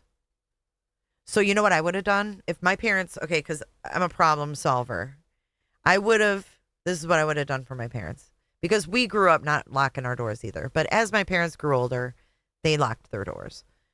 But if they didn't want to lock their door, like their doors were always locked. But if they didn't, I would just get one that automatically fucking locked. And I'd have my husband put it on. I'd be like, we're going to put this knob on. She don't want to have to unlock and lock. We'll just have one that automatically locks behind you. Then no one's got to fucking worry about it. Right? I mean, there's always ways you can work around someone not wanting to get out of their routine, right? If she never thought about locking the door and, it's just something I've never done. I've never walked around and checked all the doors. Fine. Get ones that fucking lock. And you don't have to worry about locking them. You just know, peace of mind, they're always going to be locked. And also, back here, you have to remember as well that all of this is gated in and probably feels somewhat safe. These half walls, though, are not safety walls. To me, that's just like a border. But I could see where after 50 years of this border and everything being gated in, do these gates have locks on them? Probably not. But you don't really assume that someone's going to come back in your courtyard area. You know? You don't feel uneasy about it. You feel very comfortable leaving that back area open. You know, it's kind of like when your yard's fenced in. Amen, Crusha. But who knows she doesn't lock the doors? Her family, right? So an intruder is taking the chance that she doesn't lock her doors. What are the odds of that? We just were told, who knows that the doors are unlocked all the time? It's a family. Smoke them if you got them, people. We don't judge around here. Calling the police. So, all right, Gray, let's walk under that awning best we can and sort of place through different photographs and some of the drone shots that we've been able to. Yeah, but a housekeeper wouldn't even need to keep a window open because she didn't lock her back doors. I love your show. I had to turn on the PC to comment. Was watching in my bedroom and about rolled off the bed laughing. You're funny. Love your sound bites too. Thank you, Organic Veil Radio. Welcome. I didn't come to fucking dance, okay? I came to party. Yeah, I mean, if this isn't a warning sign to others, let it be one. You know, let it be one. And if anything, Savannah should be at least saying that, you know? And who knows what's in the casita? Good question. What if she hangs out there regularly and goes back and forth? More reason to keep the door open, right? It probably felt like a big, wide open area. I mean, and to be honest with you, if I had this beautiful courtyard, let's talk about that for a second. If I had this beautiful courtyard area with a beautiful pool, I wouldn't want that shit closed off. You know, I would feel very comfortable going in and out. You know, the grandkids come over, they go swimming. You're not thinking about that, you know? Children telling the police. So, all right, Gray, let's walk under that awning best we can and sort of place through different photographs and some of the drone shots that we've been able to freeze from Fox and from News Nation, what the placement is of the walls and windows and the door under that awning. I think this is the blue door underneath the awning right here. Isn't that what she just said? So we've got yet another door, and this is like a steel door, like a regular door right there. And that'll be the second door now. Yeah, and that's the second one. And the first one is the one that leads into the storage unit over there. But there, it's blue, and it's just right there. And I think that's a way to get into the house. And you're getting near Nancy's room at this point, too, when you enter that door. Significant about this door, though, and Fox. I just have a stupid question. What is this? What is that right there? Does anybody recognize this thingamajig? Is it a plant hanger of some sort? Here's a plant hanger, like one of those S-shaped. Do you guys know what that is? Oh, it's a blind. It's a retractable blind. All right. Yep. Gotcha. Fox was very good at pointing this out. And that is that you can see that it's got a door handle. Yeah. See the retractable blind? Yep. It's got a lock. It's a standard door. It is not special or unique in any way. It is a standard door that has a door lock. You don't see it necessarily exactly there. You can see it on that picture there. You can see the handle, and again, it breaks my heart to think that this might have been one of the doors that he used to get through, given that it is a locking door. You can see just barely a little deadbolt. Hold on. So doors that he used to get through. That's another thing I noticed, and let me know what you guys think, is that Nancy's door knobs look very new and shiny. compared to like the doors. Like that door right there isn't like, I mean, it's got the windows in it, but it doesn't look like it's new. But to me, those locks look newer. And I've always had a feeling that maybe like those were replaced for some reason. I don't know. They look newer. The front one does too. Given that it is a locking door, you can see just barely a little deadbolt. So this is a key picture here. This is the couch outside on the patio under the awning. And if you're sitting on this couch, you're facing the pool, the grass, and you can see the reflection of the grass in this outdoor window. But it is clearly a window, not a door. And it sort of spans the length of this outdoor sofa. And we know exactly where that is. Well, you know, where all the, you know, the furniture is and the walls and stuff like that, that's hard. However, this is what it looked like at one point in there. Here is that window that we were just looking at. Notice right, on the outside of that window, you'd be sitting on a... Okay, so if we go back, see the sofa? And this is why I say she probably has the same bedroom furniture. Look. Sofa. Doesn't that look the same?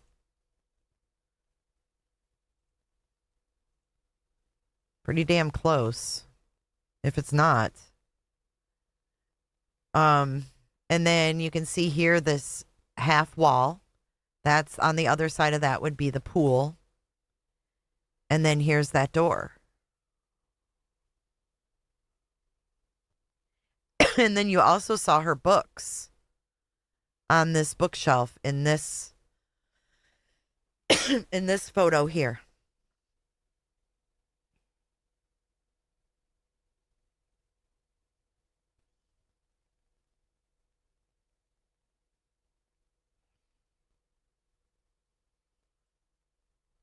Oops. Sofa looking out into that greenery. Just like that. Right there. Yeah. Right. And then we go back to here. Now, here's something that's interesting, just to add more proof to it. So here's the door over there. Now, again, these pictures might be 15. It's the same door, though. But look, dark. And then she's got also something up here. But yeah, they're definitely different. Flo, the orange couch. 20 years ago, don't know. But look back here, this brick wall. See how the brick wall goes like that? Right. And then there's a corner right there, and then it turns. So if we go back up to Google Earth and flip around, right there, there is the wall, the corner, and then it turns. Yeah. So it's definitely the right space, and that's where that window is right there, and that door is right in here. And that door, if you were to walk out the door, you would immediately see a brick wall on your left, and that's the brick wall of the, I believe, the bedrooms that start in the farther part of the home. See that brick wall through the window of the door right there? You open the door, and you got literally a brick wall on your left, which appears to be maybe the bedrooms. Which is right there, yeah. Right, yeah. Okay. All right, so that's door number 2, and we've assessed where those windows are. And to the left, Gray, to the left of that patio furniture, I was thinking, well, maybe there's another door that goes closer into where the kitchen is. And under that awning, many of the drone shots, very, very hard to see. But Mo Moran, who's one of the greatest photographers of all time, and I've worked with him many, many days, he was able to get his drone to look to the left under the awning, and it is just a straight up brick wall. There is no door. There is nothing. There's not even a window to the left of all that furniture. There's just some lovely plants. It's like a little plant corner, you know, but clearly not another window, not another door. So you can sort of X off that area to the left of the awning, under the awning, the left part under the awning. There is no additional door at that patio. There is only one door in that patio. Then we go to the right, Gray, and you can see the air conditioning, or at least the vent unit there. And I think there's that's a window there as well, I think right? there's a window the right here and right there. There's 2 windows there. Which could be 1 or 2 small bedrooms? Yeah, I mean, it could be. It's weird. It's the way this is laid out is pretty interesting. I mean, it's it's hard to put, when you look at there's only 3 pictures that I have of the interior. And so we don't know exactly, but we do know that Nancy's room is, I believe we know that her room is right here. And this is going to be a slider that goes out to the deck. And then I think... we don't know. We assume based on some Right. things you're going to show us. You know, basically, we've got a few ideas of what the interior looks like based on these photos that Gray has been showing you. Also, the Today Show segment that she did. What was it, 2012? I'm trying to remember the date. It was a long time ago. 2013 maybe. Yeah, and she did a Today Show segment on how to make your bed. And so they had a live camera in her bedroom when Savannah and her co-anchors, it was just sort of a fun segment on the best protocols for making a good bed. And it was really sweet. But that window, Gray, that you're basically front and center is an important window to look at based on the pictures that we saw on the Today Show segment. Right. And I think the headboard is just right over here. So there is a space here that could be a bathroom, another bedroom. We don't know. Like these windows here go to a different room that's... Yeah, obviously there's other bedrooms. Thank you, Kelly Kell, for 2 months of membership. She said, can we stream on Every Day with Jay soon? I miss it. Yes, we're going to start streaming on Every Day with Jay once a week at the minimum. So definitely once the week. Sour Girl, who's on the roof? What are you talking about?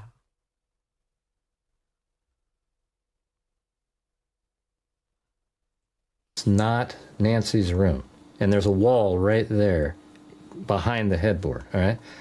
And so there's a slider, we're assuming, goes from her room. It seems to make sense that you have a slider to go out to a private patio. And that the master bedroom would have the slider and not the kids' bedrooms. I mean, that's Right, not usually what you want exactly. in your children's bedrooms, is a sliding door to, get out. Exactly. Most people don't realize how exposed their digital lives really are until Till you become Tommaso. That little where Yeah, Nancy was standing, yeah, let and me it shows grab that it. window on that little window up. So here's the segment where the cameraman is shooting the headboard. Yeah, you want me to leave it here? I think there's another one that's a little bit more to the left, further Off into to the left, you see the window. Yeah, right That goes there. out to the side of the house. Yeah. Mm-hmm. And then you can kind of see it even in this image. You're cut off on your screen. But, Yeah. right up. Nancy is not a flashy woman. The formal living room. There you go, Mr. Bright. I think you're right. But yeah, you're right. She lives very modestly. Up to the left, there's a window there and a curtain. And I think if I move, let me just try to move it forward further down. Yeah, right there. This one is really got the whole window that you can see. And then you can see And how so the close- headboard, just so people know, the headboard, Nancy's headboard, would be a wall perhaps with the next bedroom over that would go towards the back of the house, yeah? Yeah, exactly. Because I think that wall right there, if you look back out to here, that wall would have to be somewhere in the middle of this window and this one. So there is Yeah. another room, perhaps a master bathroom or a bedroom. Or maybe 2 bedrooms. They had 3 kids. Yeah, I'm thinking that the bedrooms are probably not huge. In 1975, like master bedrooms weren't massive like they are now. And the bedrooms were probably on the smaller side. It's just the era that the house was built. Priorities change as you age. Yeah, I mean, she just doesn't ever seem like she was a flashy lady. And it's because she went from being a mother of 3 and as a housewife, lost her husband and had to get out into the working world with no advanced knowledge of what she's going to do or where it's going to go from here. That makes people appreciate what they have. And I think that these kids were raised to appreciate what they have.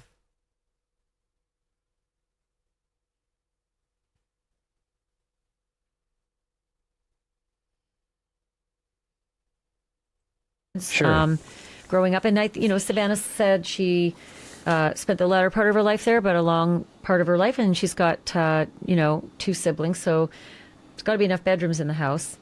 But I think you're right. I think that slider is most probably into a master bedroom than a kid's bedroom. So now you were going to tell us about the adjacent because that's door number 3 now, right? We've gotten to that door number 3 in that little nook. I call it the alcove nook on the corner of the house, and it's the front of the house. That little nook is the front of the house.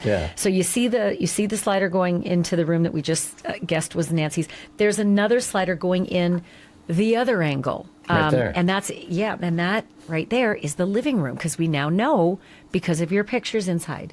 Yeah. So here we go.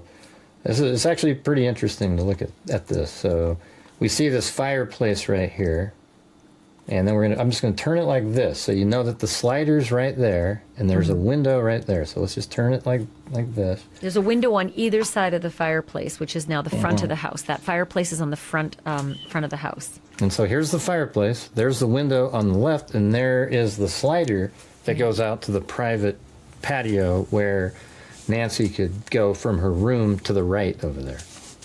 She could go out the living room slider, take a right, and go in a slider into the presumed master bedroom. Exactly. And that fireplace, if we could get the picture wider, which you can't, would have another window right over there on the left-hand side of it.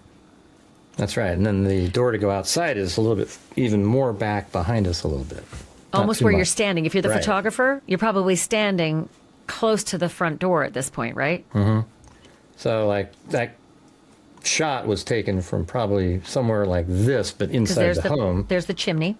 And then there's the arches right there that goes inside the house.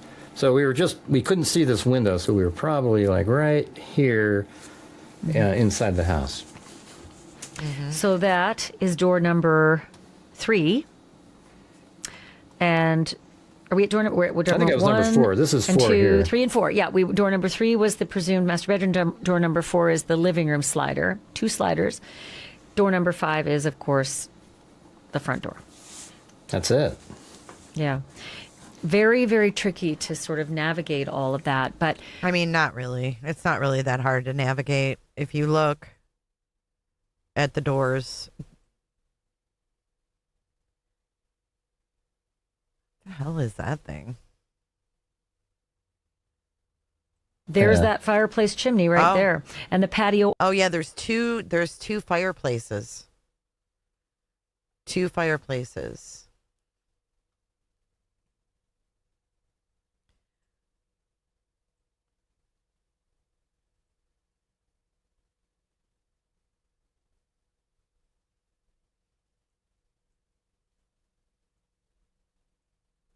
Yeah.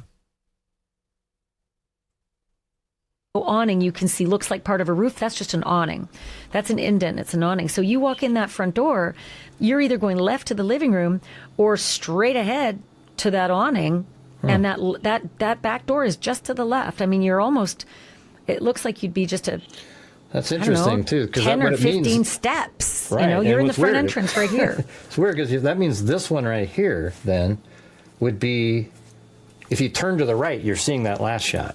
Because this is like, you're coming in the arc and you're looking right down there. That means just to the right, you're looking down and there Look at the chair on the right-hand corner of your screen. Down below the big chair that you can see a full. Is that? Yeah. I mean, listen, who knows how things were furnished when these photos were taken. But it does seem that just to the left of the chair on the left is the door. And then you'd walk in and you'd be looking right down at that fireplace and those windows. Exactly. So we could. And that bookshelf is the bookshelf is possibly the side wall on the other side of Nancy's bed that's out of the camera shot. That could be the master bedroom where, you know, that would be the again, the wall to the right of the bed as you're looking from the Today Show camera angle. Yeah, it's interesting because that means like Nancy's room is in there somewhere. Yeah. And then the wall. Possibly. You know. Yeah. I mean, it just seems like.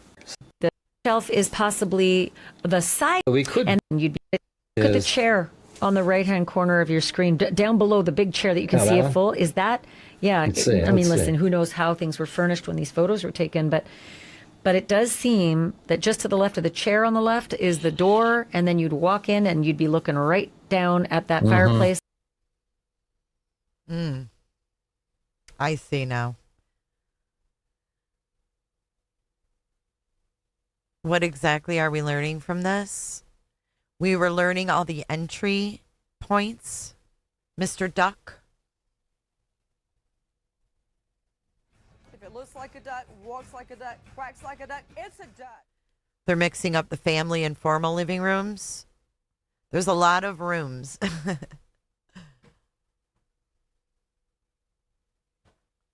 But here, let's go forward a little bit. Looking straight ahead at those windows underneath the awning that you were talking about. So it Kitchen's has to directly be, to the right. Let's see if I can find the other one.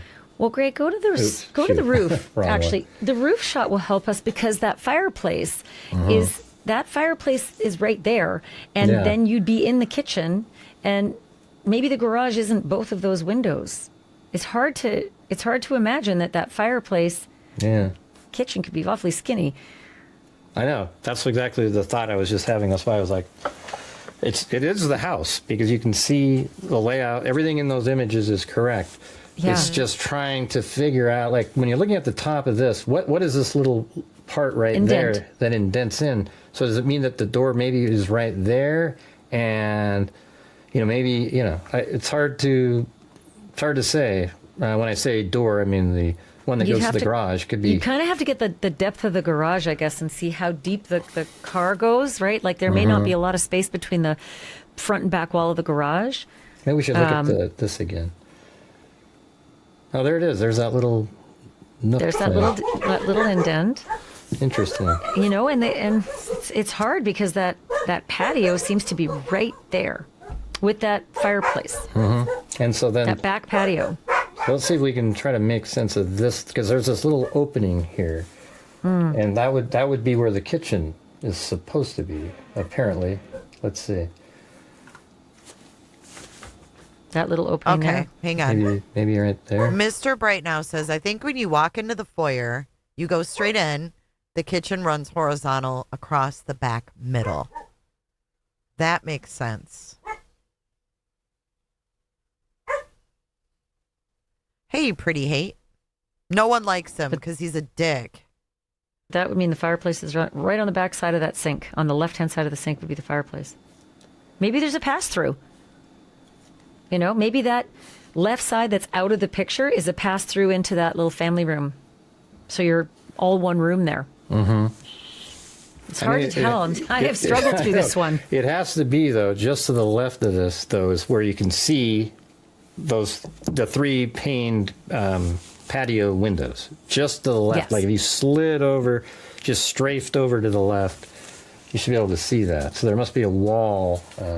Or like I said, maybe not a wall, maybe a pass-through, maybe just a bar counter. And the bar counter, you're already into this room. Sure. Like just right over here off to the right. Yeah.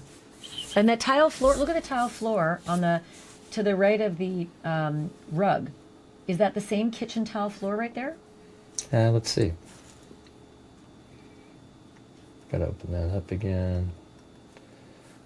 Yeah, hey, Brown Barbie, good to see you. Has a similar look to it. It has a similar look.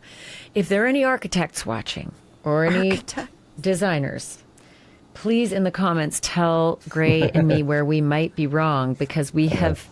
I'll tell you what I stressed over the longest, Gray, was that door into the kitchen. I kept saying, if that's the little blue door out to the backyard, this doesn't make sense. Yeah, no, none of it makes sense. It's the one in the garage. That's why it makes sense. It's the door to the garage that none of us get to see unless the garage door is up and you peer under. Okay, so there's like a storage room right here. And that door goes into the storage room, or that's what Gray Hughes calls it. And then there's probably another door to come out here. In the north, we call it a breezeway. We call it a breezeway, where like people can come in, take off their boots and shit, and then enter the house. Vent on roof. Oh, I don't know. They didn't say laundry. They just said storage. I don't know what's in there. I don't think any of us know, but that's a good guess. Yes, a breezeway, a mud room, a vestibule. We all have different names for them, but yeah. I have asked James to call. I've asked James to reach out. A boot room, says Penny. And then the door's been replaced. And there it with is right something there. newer. Yeah, so that looks like a last 5 or 10 year door there. Yeah. Can you zoom way out, like to the farthest? Okay. So what I want you to do is look at this. You always wanted a breezeway. They're nice in the north when it's like muddy and stuff like that. Oh yeah. This is expensive upkeep on this home. This is no joke. With all of the landscape and the pool and all of that. But what I want you guys to imagine here is her getting out, the woman that can barely walk to the mailbox on a good day,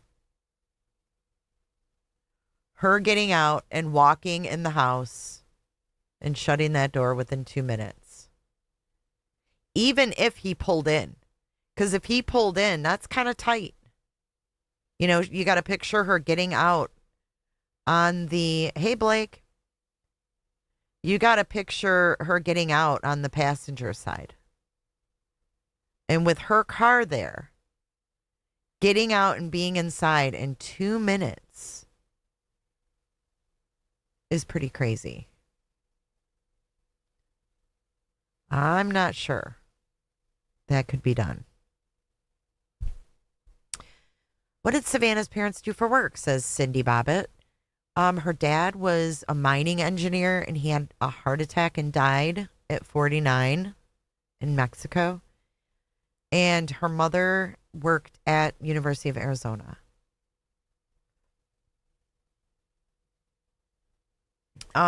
These are Duraflame logs. But what I wanted to know, and when I was watching this, I was like, oh my God, Ashley read my mind. Look at this. And Gray didn't seem to give two fucks about it. But look at that. What is this thing with the wheels? What is this? What is that? It's out on that. Mm-hmm. So go off, zero in on the left-hand side of the garage, to the left of the wood pile. Over here? Yeah. Oh, wait. What do we see over to the left of the wood pile there? But to the left of the people, too.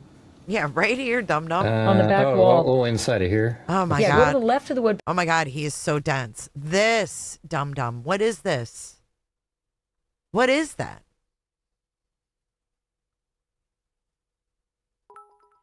And another question. Look at this. Who had the bottle of cleaner? Is that from law enforcement or was that there?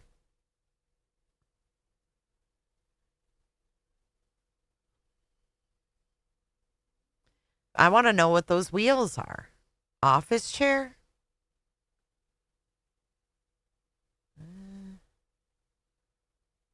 I don't know. What's that? What's this thing? This red thing. Oh, let me clear my screen. Hold on. I always forget that I have all that stuff on my screen. Hold the phone. I'm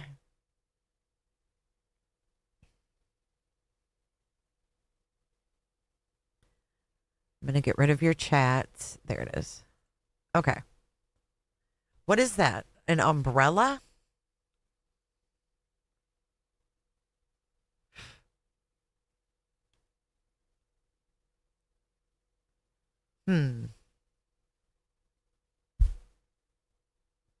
That's what Scott Peterson, I think, moved Lacey Peterson's body in, was a market umbrella. But there's a push broom, yep, and a bottle of cleaner, and then it looks like the garbage can is completely empty in there. And we can't see the wheels on that garbage can. Trying to see what else do you guys see in the picture? I just noticed those wheels. Those are logs. Those are Duraflame logs. Like logs you just light in the fireplace. You don't have to use any kind of fire starter.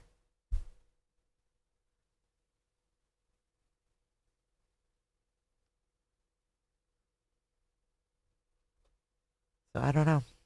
Interesting though, right? Pile in the back wall. Like the back wall, what are we seeing over there? I see it looks like some wheels or either weights or a wheel on the ground there. What do you think? Is it just storage? Like it's a brick wall next to a plaster wall, right? Yeah, it's just brick wall, the same wall. It looks like it's made out of the same stuff that the garage is. Was it indented? Yeah, maybe. It's really maybe hard to tell. Yeah, so that's interesting. That might answer the question that it might be like this. Why is that she? wall, I just want to know, why is she so focused on this indention? Are the wheels attached to the red thing? Or the grayish thing? They make things that you can kneel on when gardening that roll so you can pull weeds. Might be the gardeners. Is that one of the things you lie on to scoot under a car? Why is she talking to him? I don't know. It's something that has a fabric cover standing vertical. I don't think the wheels belong to it. wall goes like this. Mm-hmm. And the door's right here, not over here. But then there's not much room for a kitchen. Yeah. I mean, it could be, it'd be so great if we could look in and see where the windows are. Yes. But you can't. Like you if can't the wall see that. was right after the window, we could add a little bit more, but... It's very tricky. It is. It is tricky. And by the way, we have no idea if there's been huge renovations inside. The window, we can see... I'm going to go back to that garage. You know what else I see here? Not only do I see wheels. Move your cursor, Gray. Okay. You know what I see right here? Banker boxes. And then I see, okay, wait, hang on. We got to zoom in on this.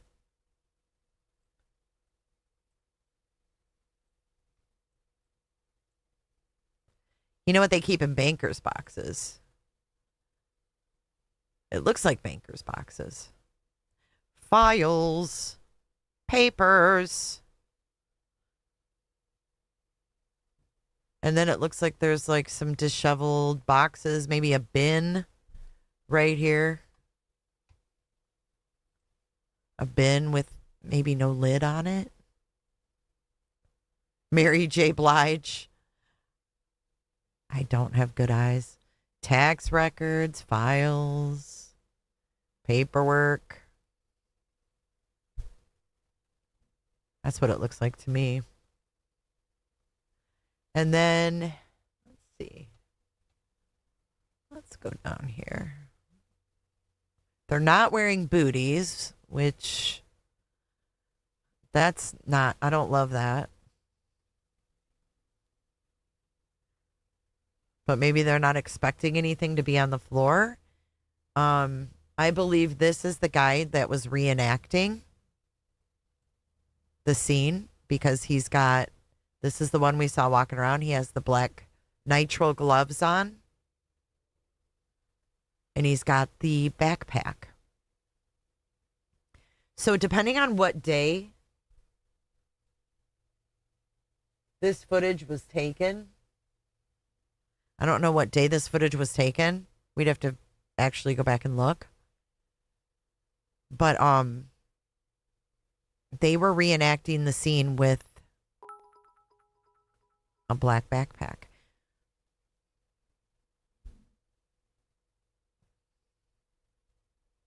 I'm just wondering what they stuffed their backpack with.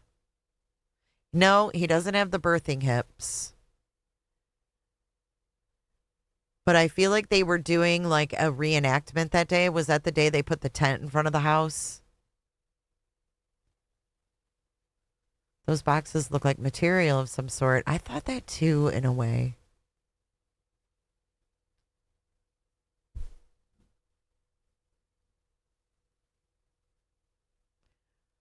Well, this guy has a backpack on that looks like the Perp's backpack when he walked out of the garage. It was really weird.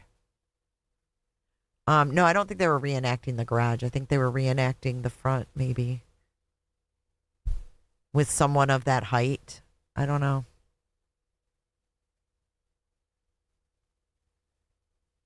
Seriously looks like a canoe or a covered paddleboard. Is that a rolling patio umbrella? I don't know.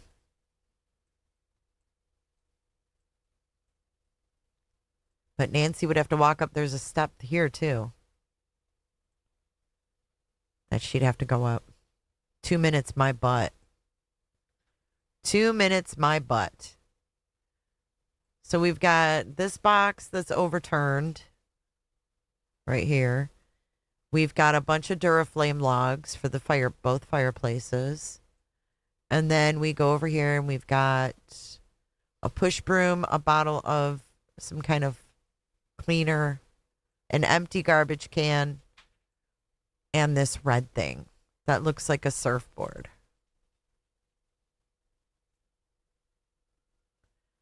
Like, I can't tell if this is like part of a walker that's folded up or something like that.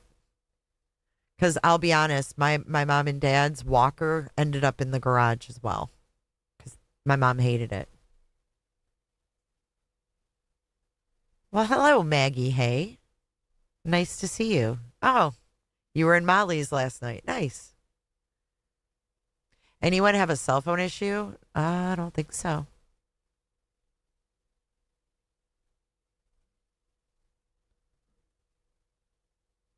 Mary J. Blige, you stuck up for me? If he pulled the car into the garage and she opened the door and got out and walked in the house from the garage and waved goodbye, he could totally be backing out within 2 minutes, I think. You do? 2 minutes? What's that stuff? Oh. What do you think this is a picture of? What? This red thing, yeah. Oh, you don't have your glasses? I'm just trying to figure out what the hell this is. No. We're looking at this picture of Nancy's garage. We're trying to figure out what the heck this is. Can you not back you out? Oh, right here. Yeah. Let me go get my glasses. Could be a pool umbrella, says Caruso. I don't think there's much room to pull in and have her open the door. She's elderly. You'd need a lot of door clearance. Right. You definitely would. Believe thinks that's the thing that goes underneath a car. I don't know about that. I can't tell if the wheels are hooked to the red thing or not. Hang on, let me go out just a little bit.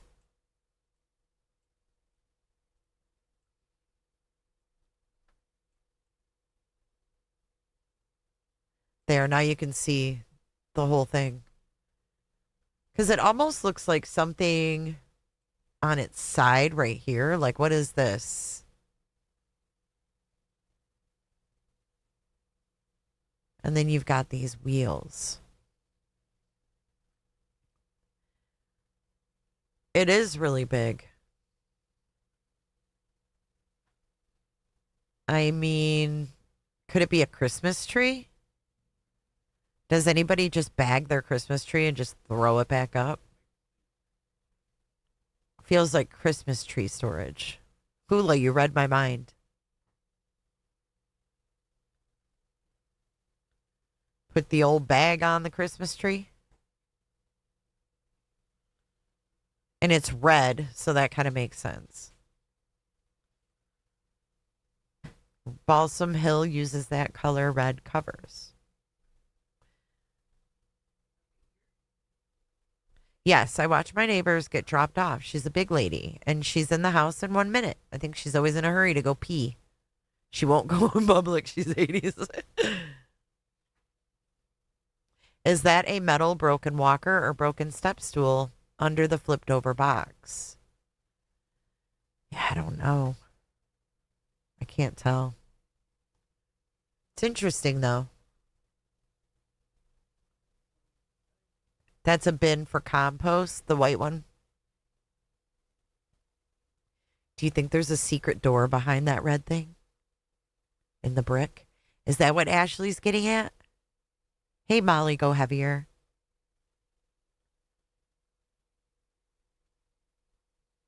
Do you think there's a secret door back there? Is that why she's asking about the indention? That's Molly go heavier, not Molly go lightly. It leads to Narnia. The boxes look taped. That could be some kind of material, but what kind of material? Unless it's like pool material. Like chlorine or shit, some shit. Bones, what's up, Bones? I missed you too, girl. Tomorrow's Friday, so listen, I'm gonna hop and skip and jump on out of here. Let me come back on camera because I gotta go. I didn't realize it was 7:30 already. Oh my god, I just love being with you guys. I just love chatting with you. I love talking cases with you guys. I appreciate you all so much. I love you. I'm not leaving just yet. I know I don't want to leave when you get here, Lizzie. But listen, what we're going to do tomorrow is we're going to watch Dateline on Kick. And it's going to be at 9 Eastern. 9 p.m. Eastern is when the show starts. So why don't we do some call-ins before the show? Want to? So we'll do call-ins for an hour over here. And then that way everybody can transport over to Kick for the show. All right. So we'll do that. We'll do 8 o'clock Eastern here. We'll do call-ins, ring-a-ling-a-ling. And after we do call-ins, then we'll shoot over to Kick and watch the Dateline. Oh, and I have a link for you guys. Hold on. Hold the phone. Do.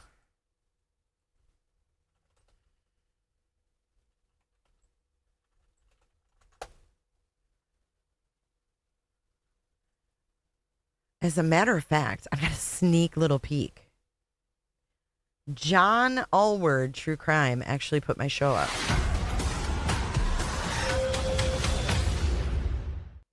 Hold on.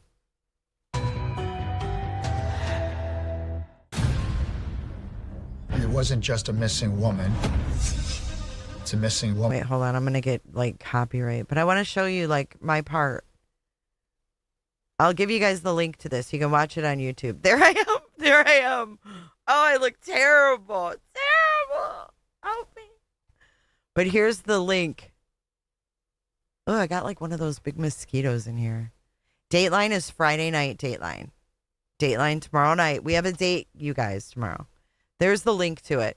But there's one part, and then it actually is really put together. Tim Miller's in it from EquiSearch.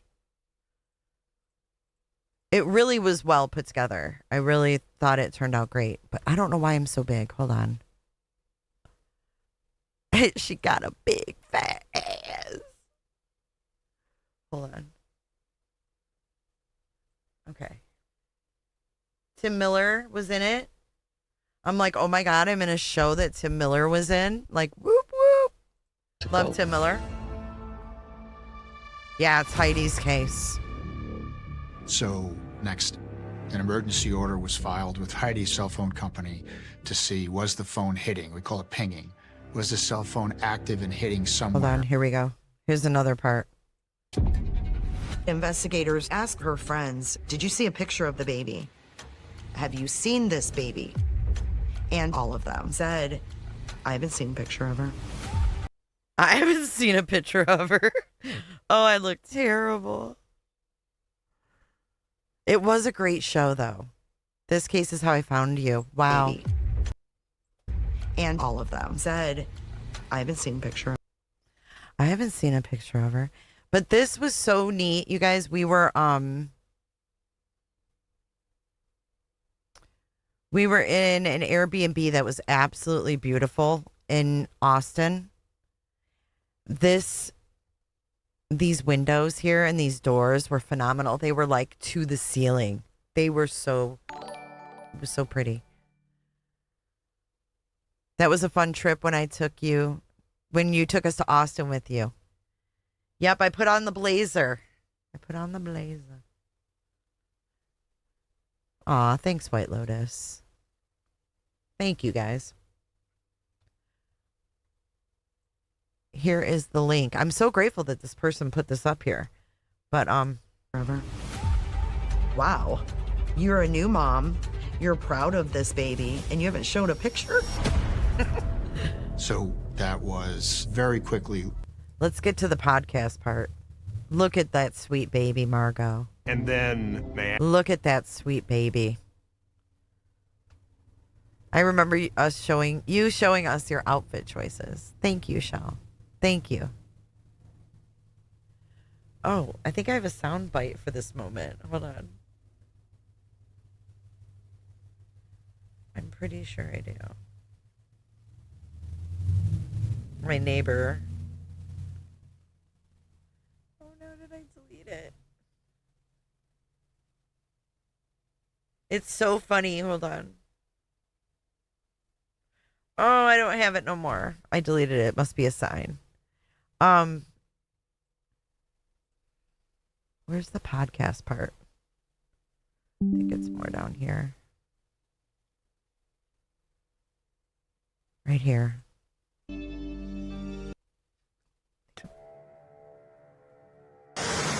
We have a Fox News alert for you. A dead body.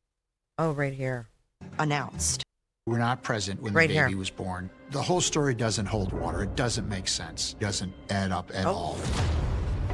So based on all the information that Christopher Green gave authorities at that point, they had enough probable cause to go back and enter the property where Megan was with the baby.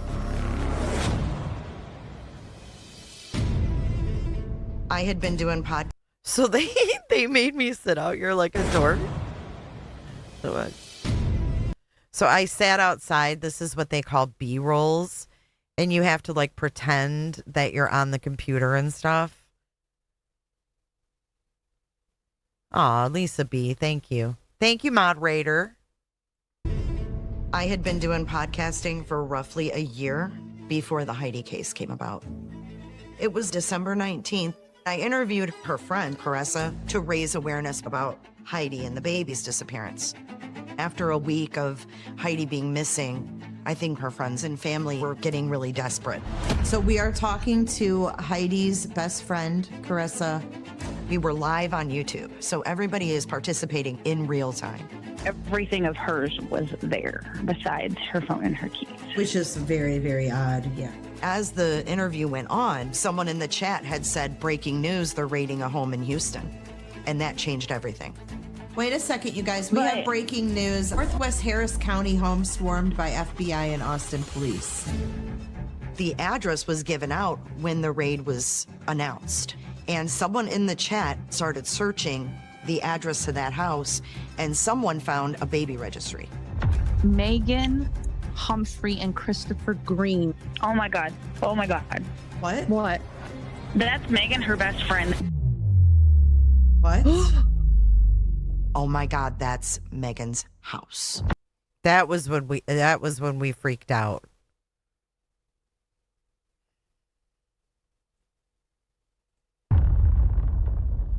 And that was when all hell broke loose. I'm over here freaking out, guys. Sorry. Oh. I'm so sorry, Caressa. I'm so sorry.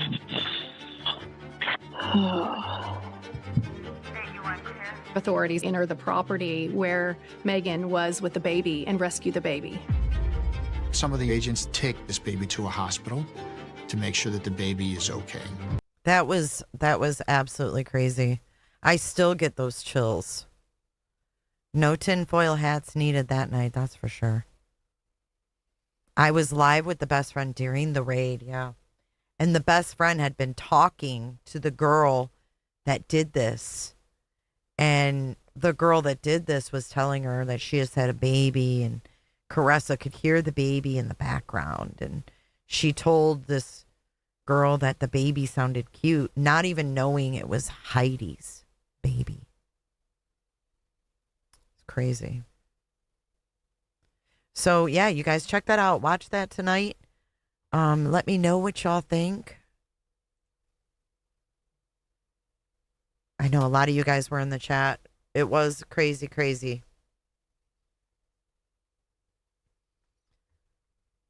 Right here in that link I just put in the chat. But it is on Oxygen too, and it's not called Deadly Desire.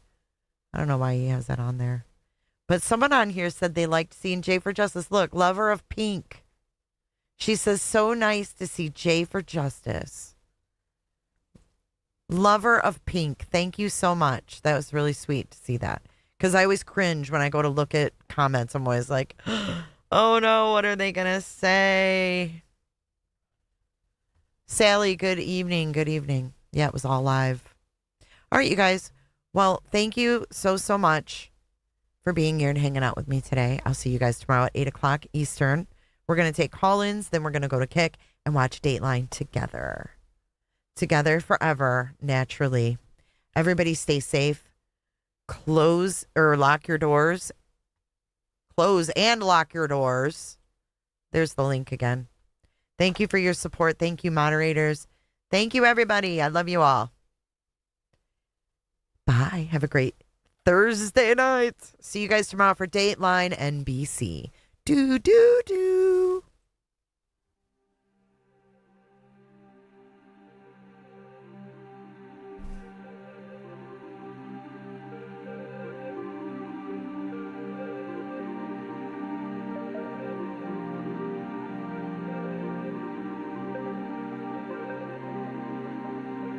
Thank you so much for watching. If you enjoyed this live stream or video, make sure to give it a thumbs up and hit that subscribe button so you don't miss out on my latest content.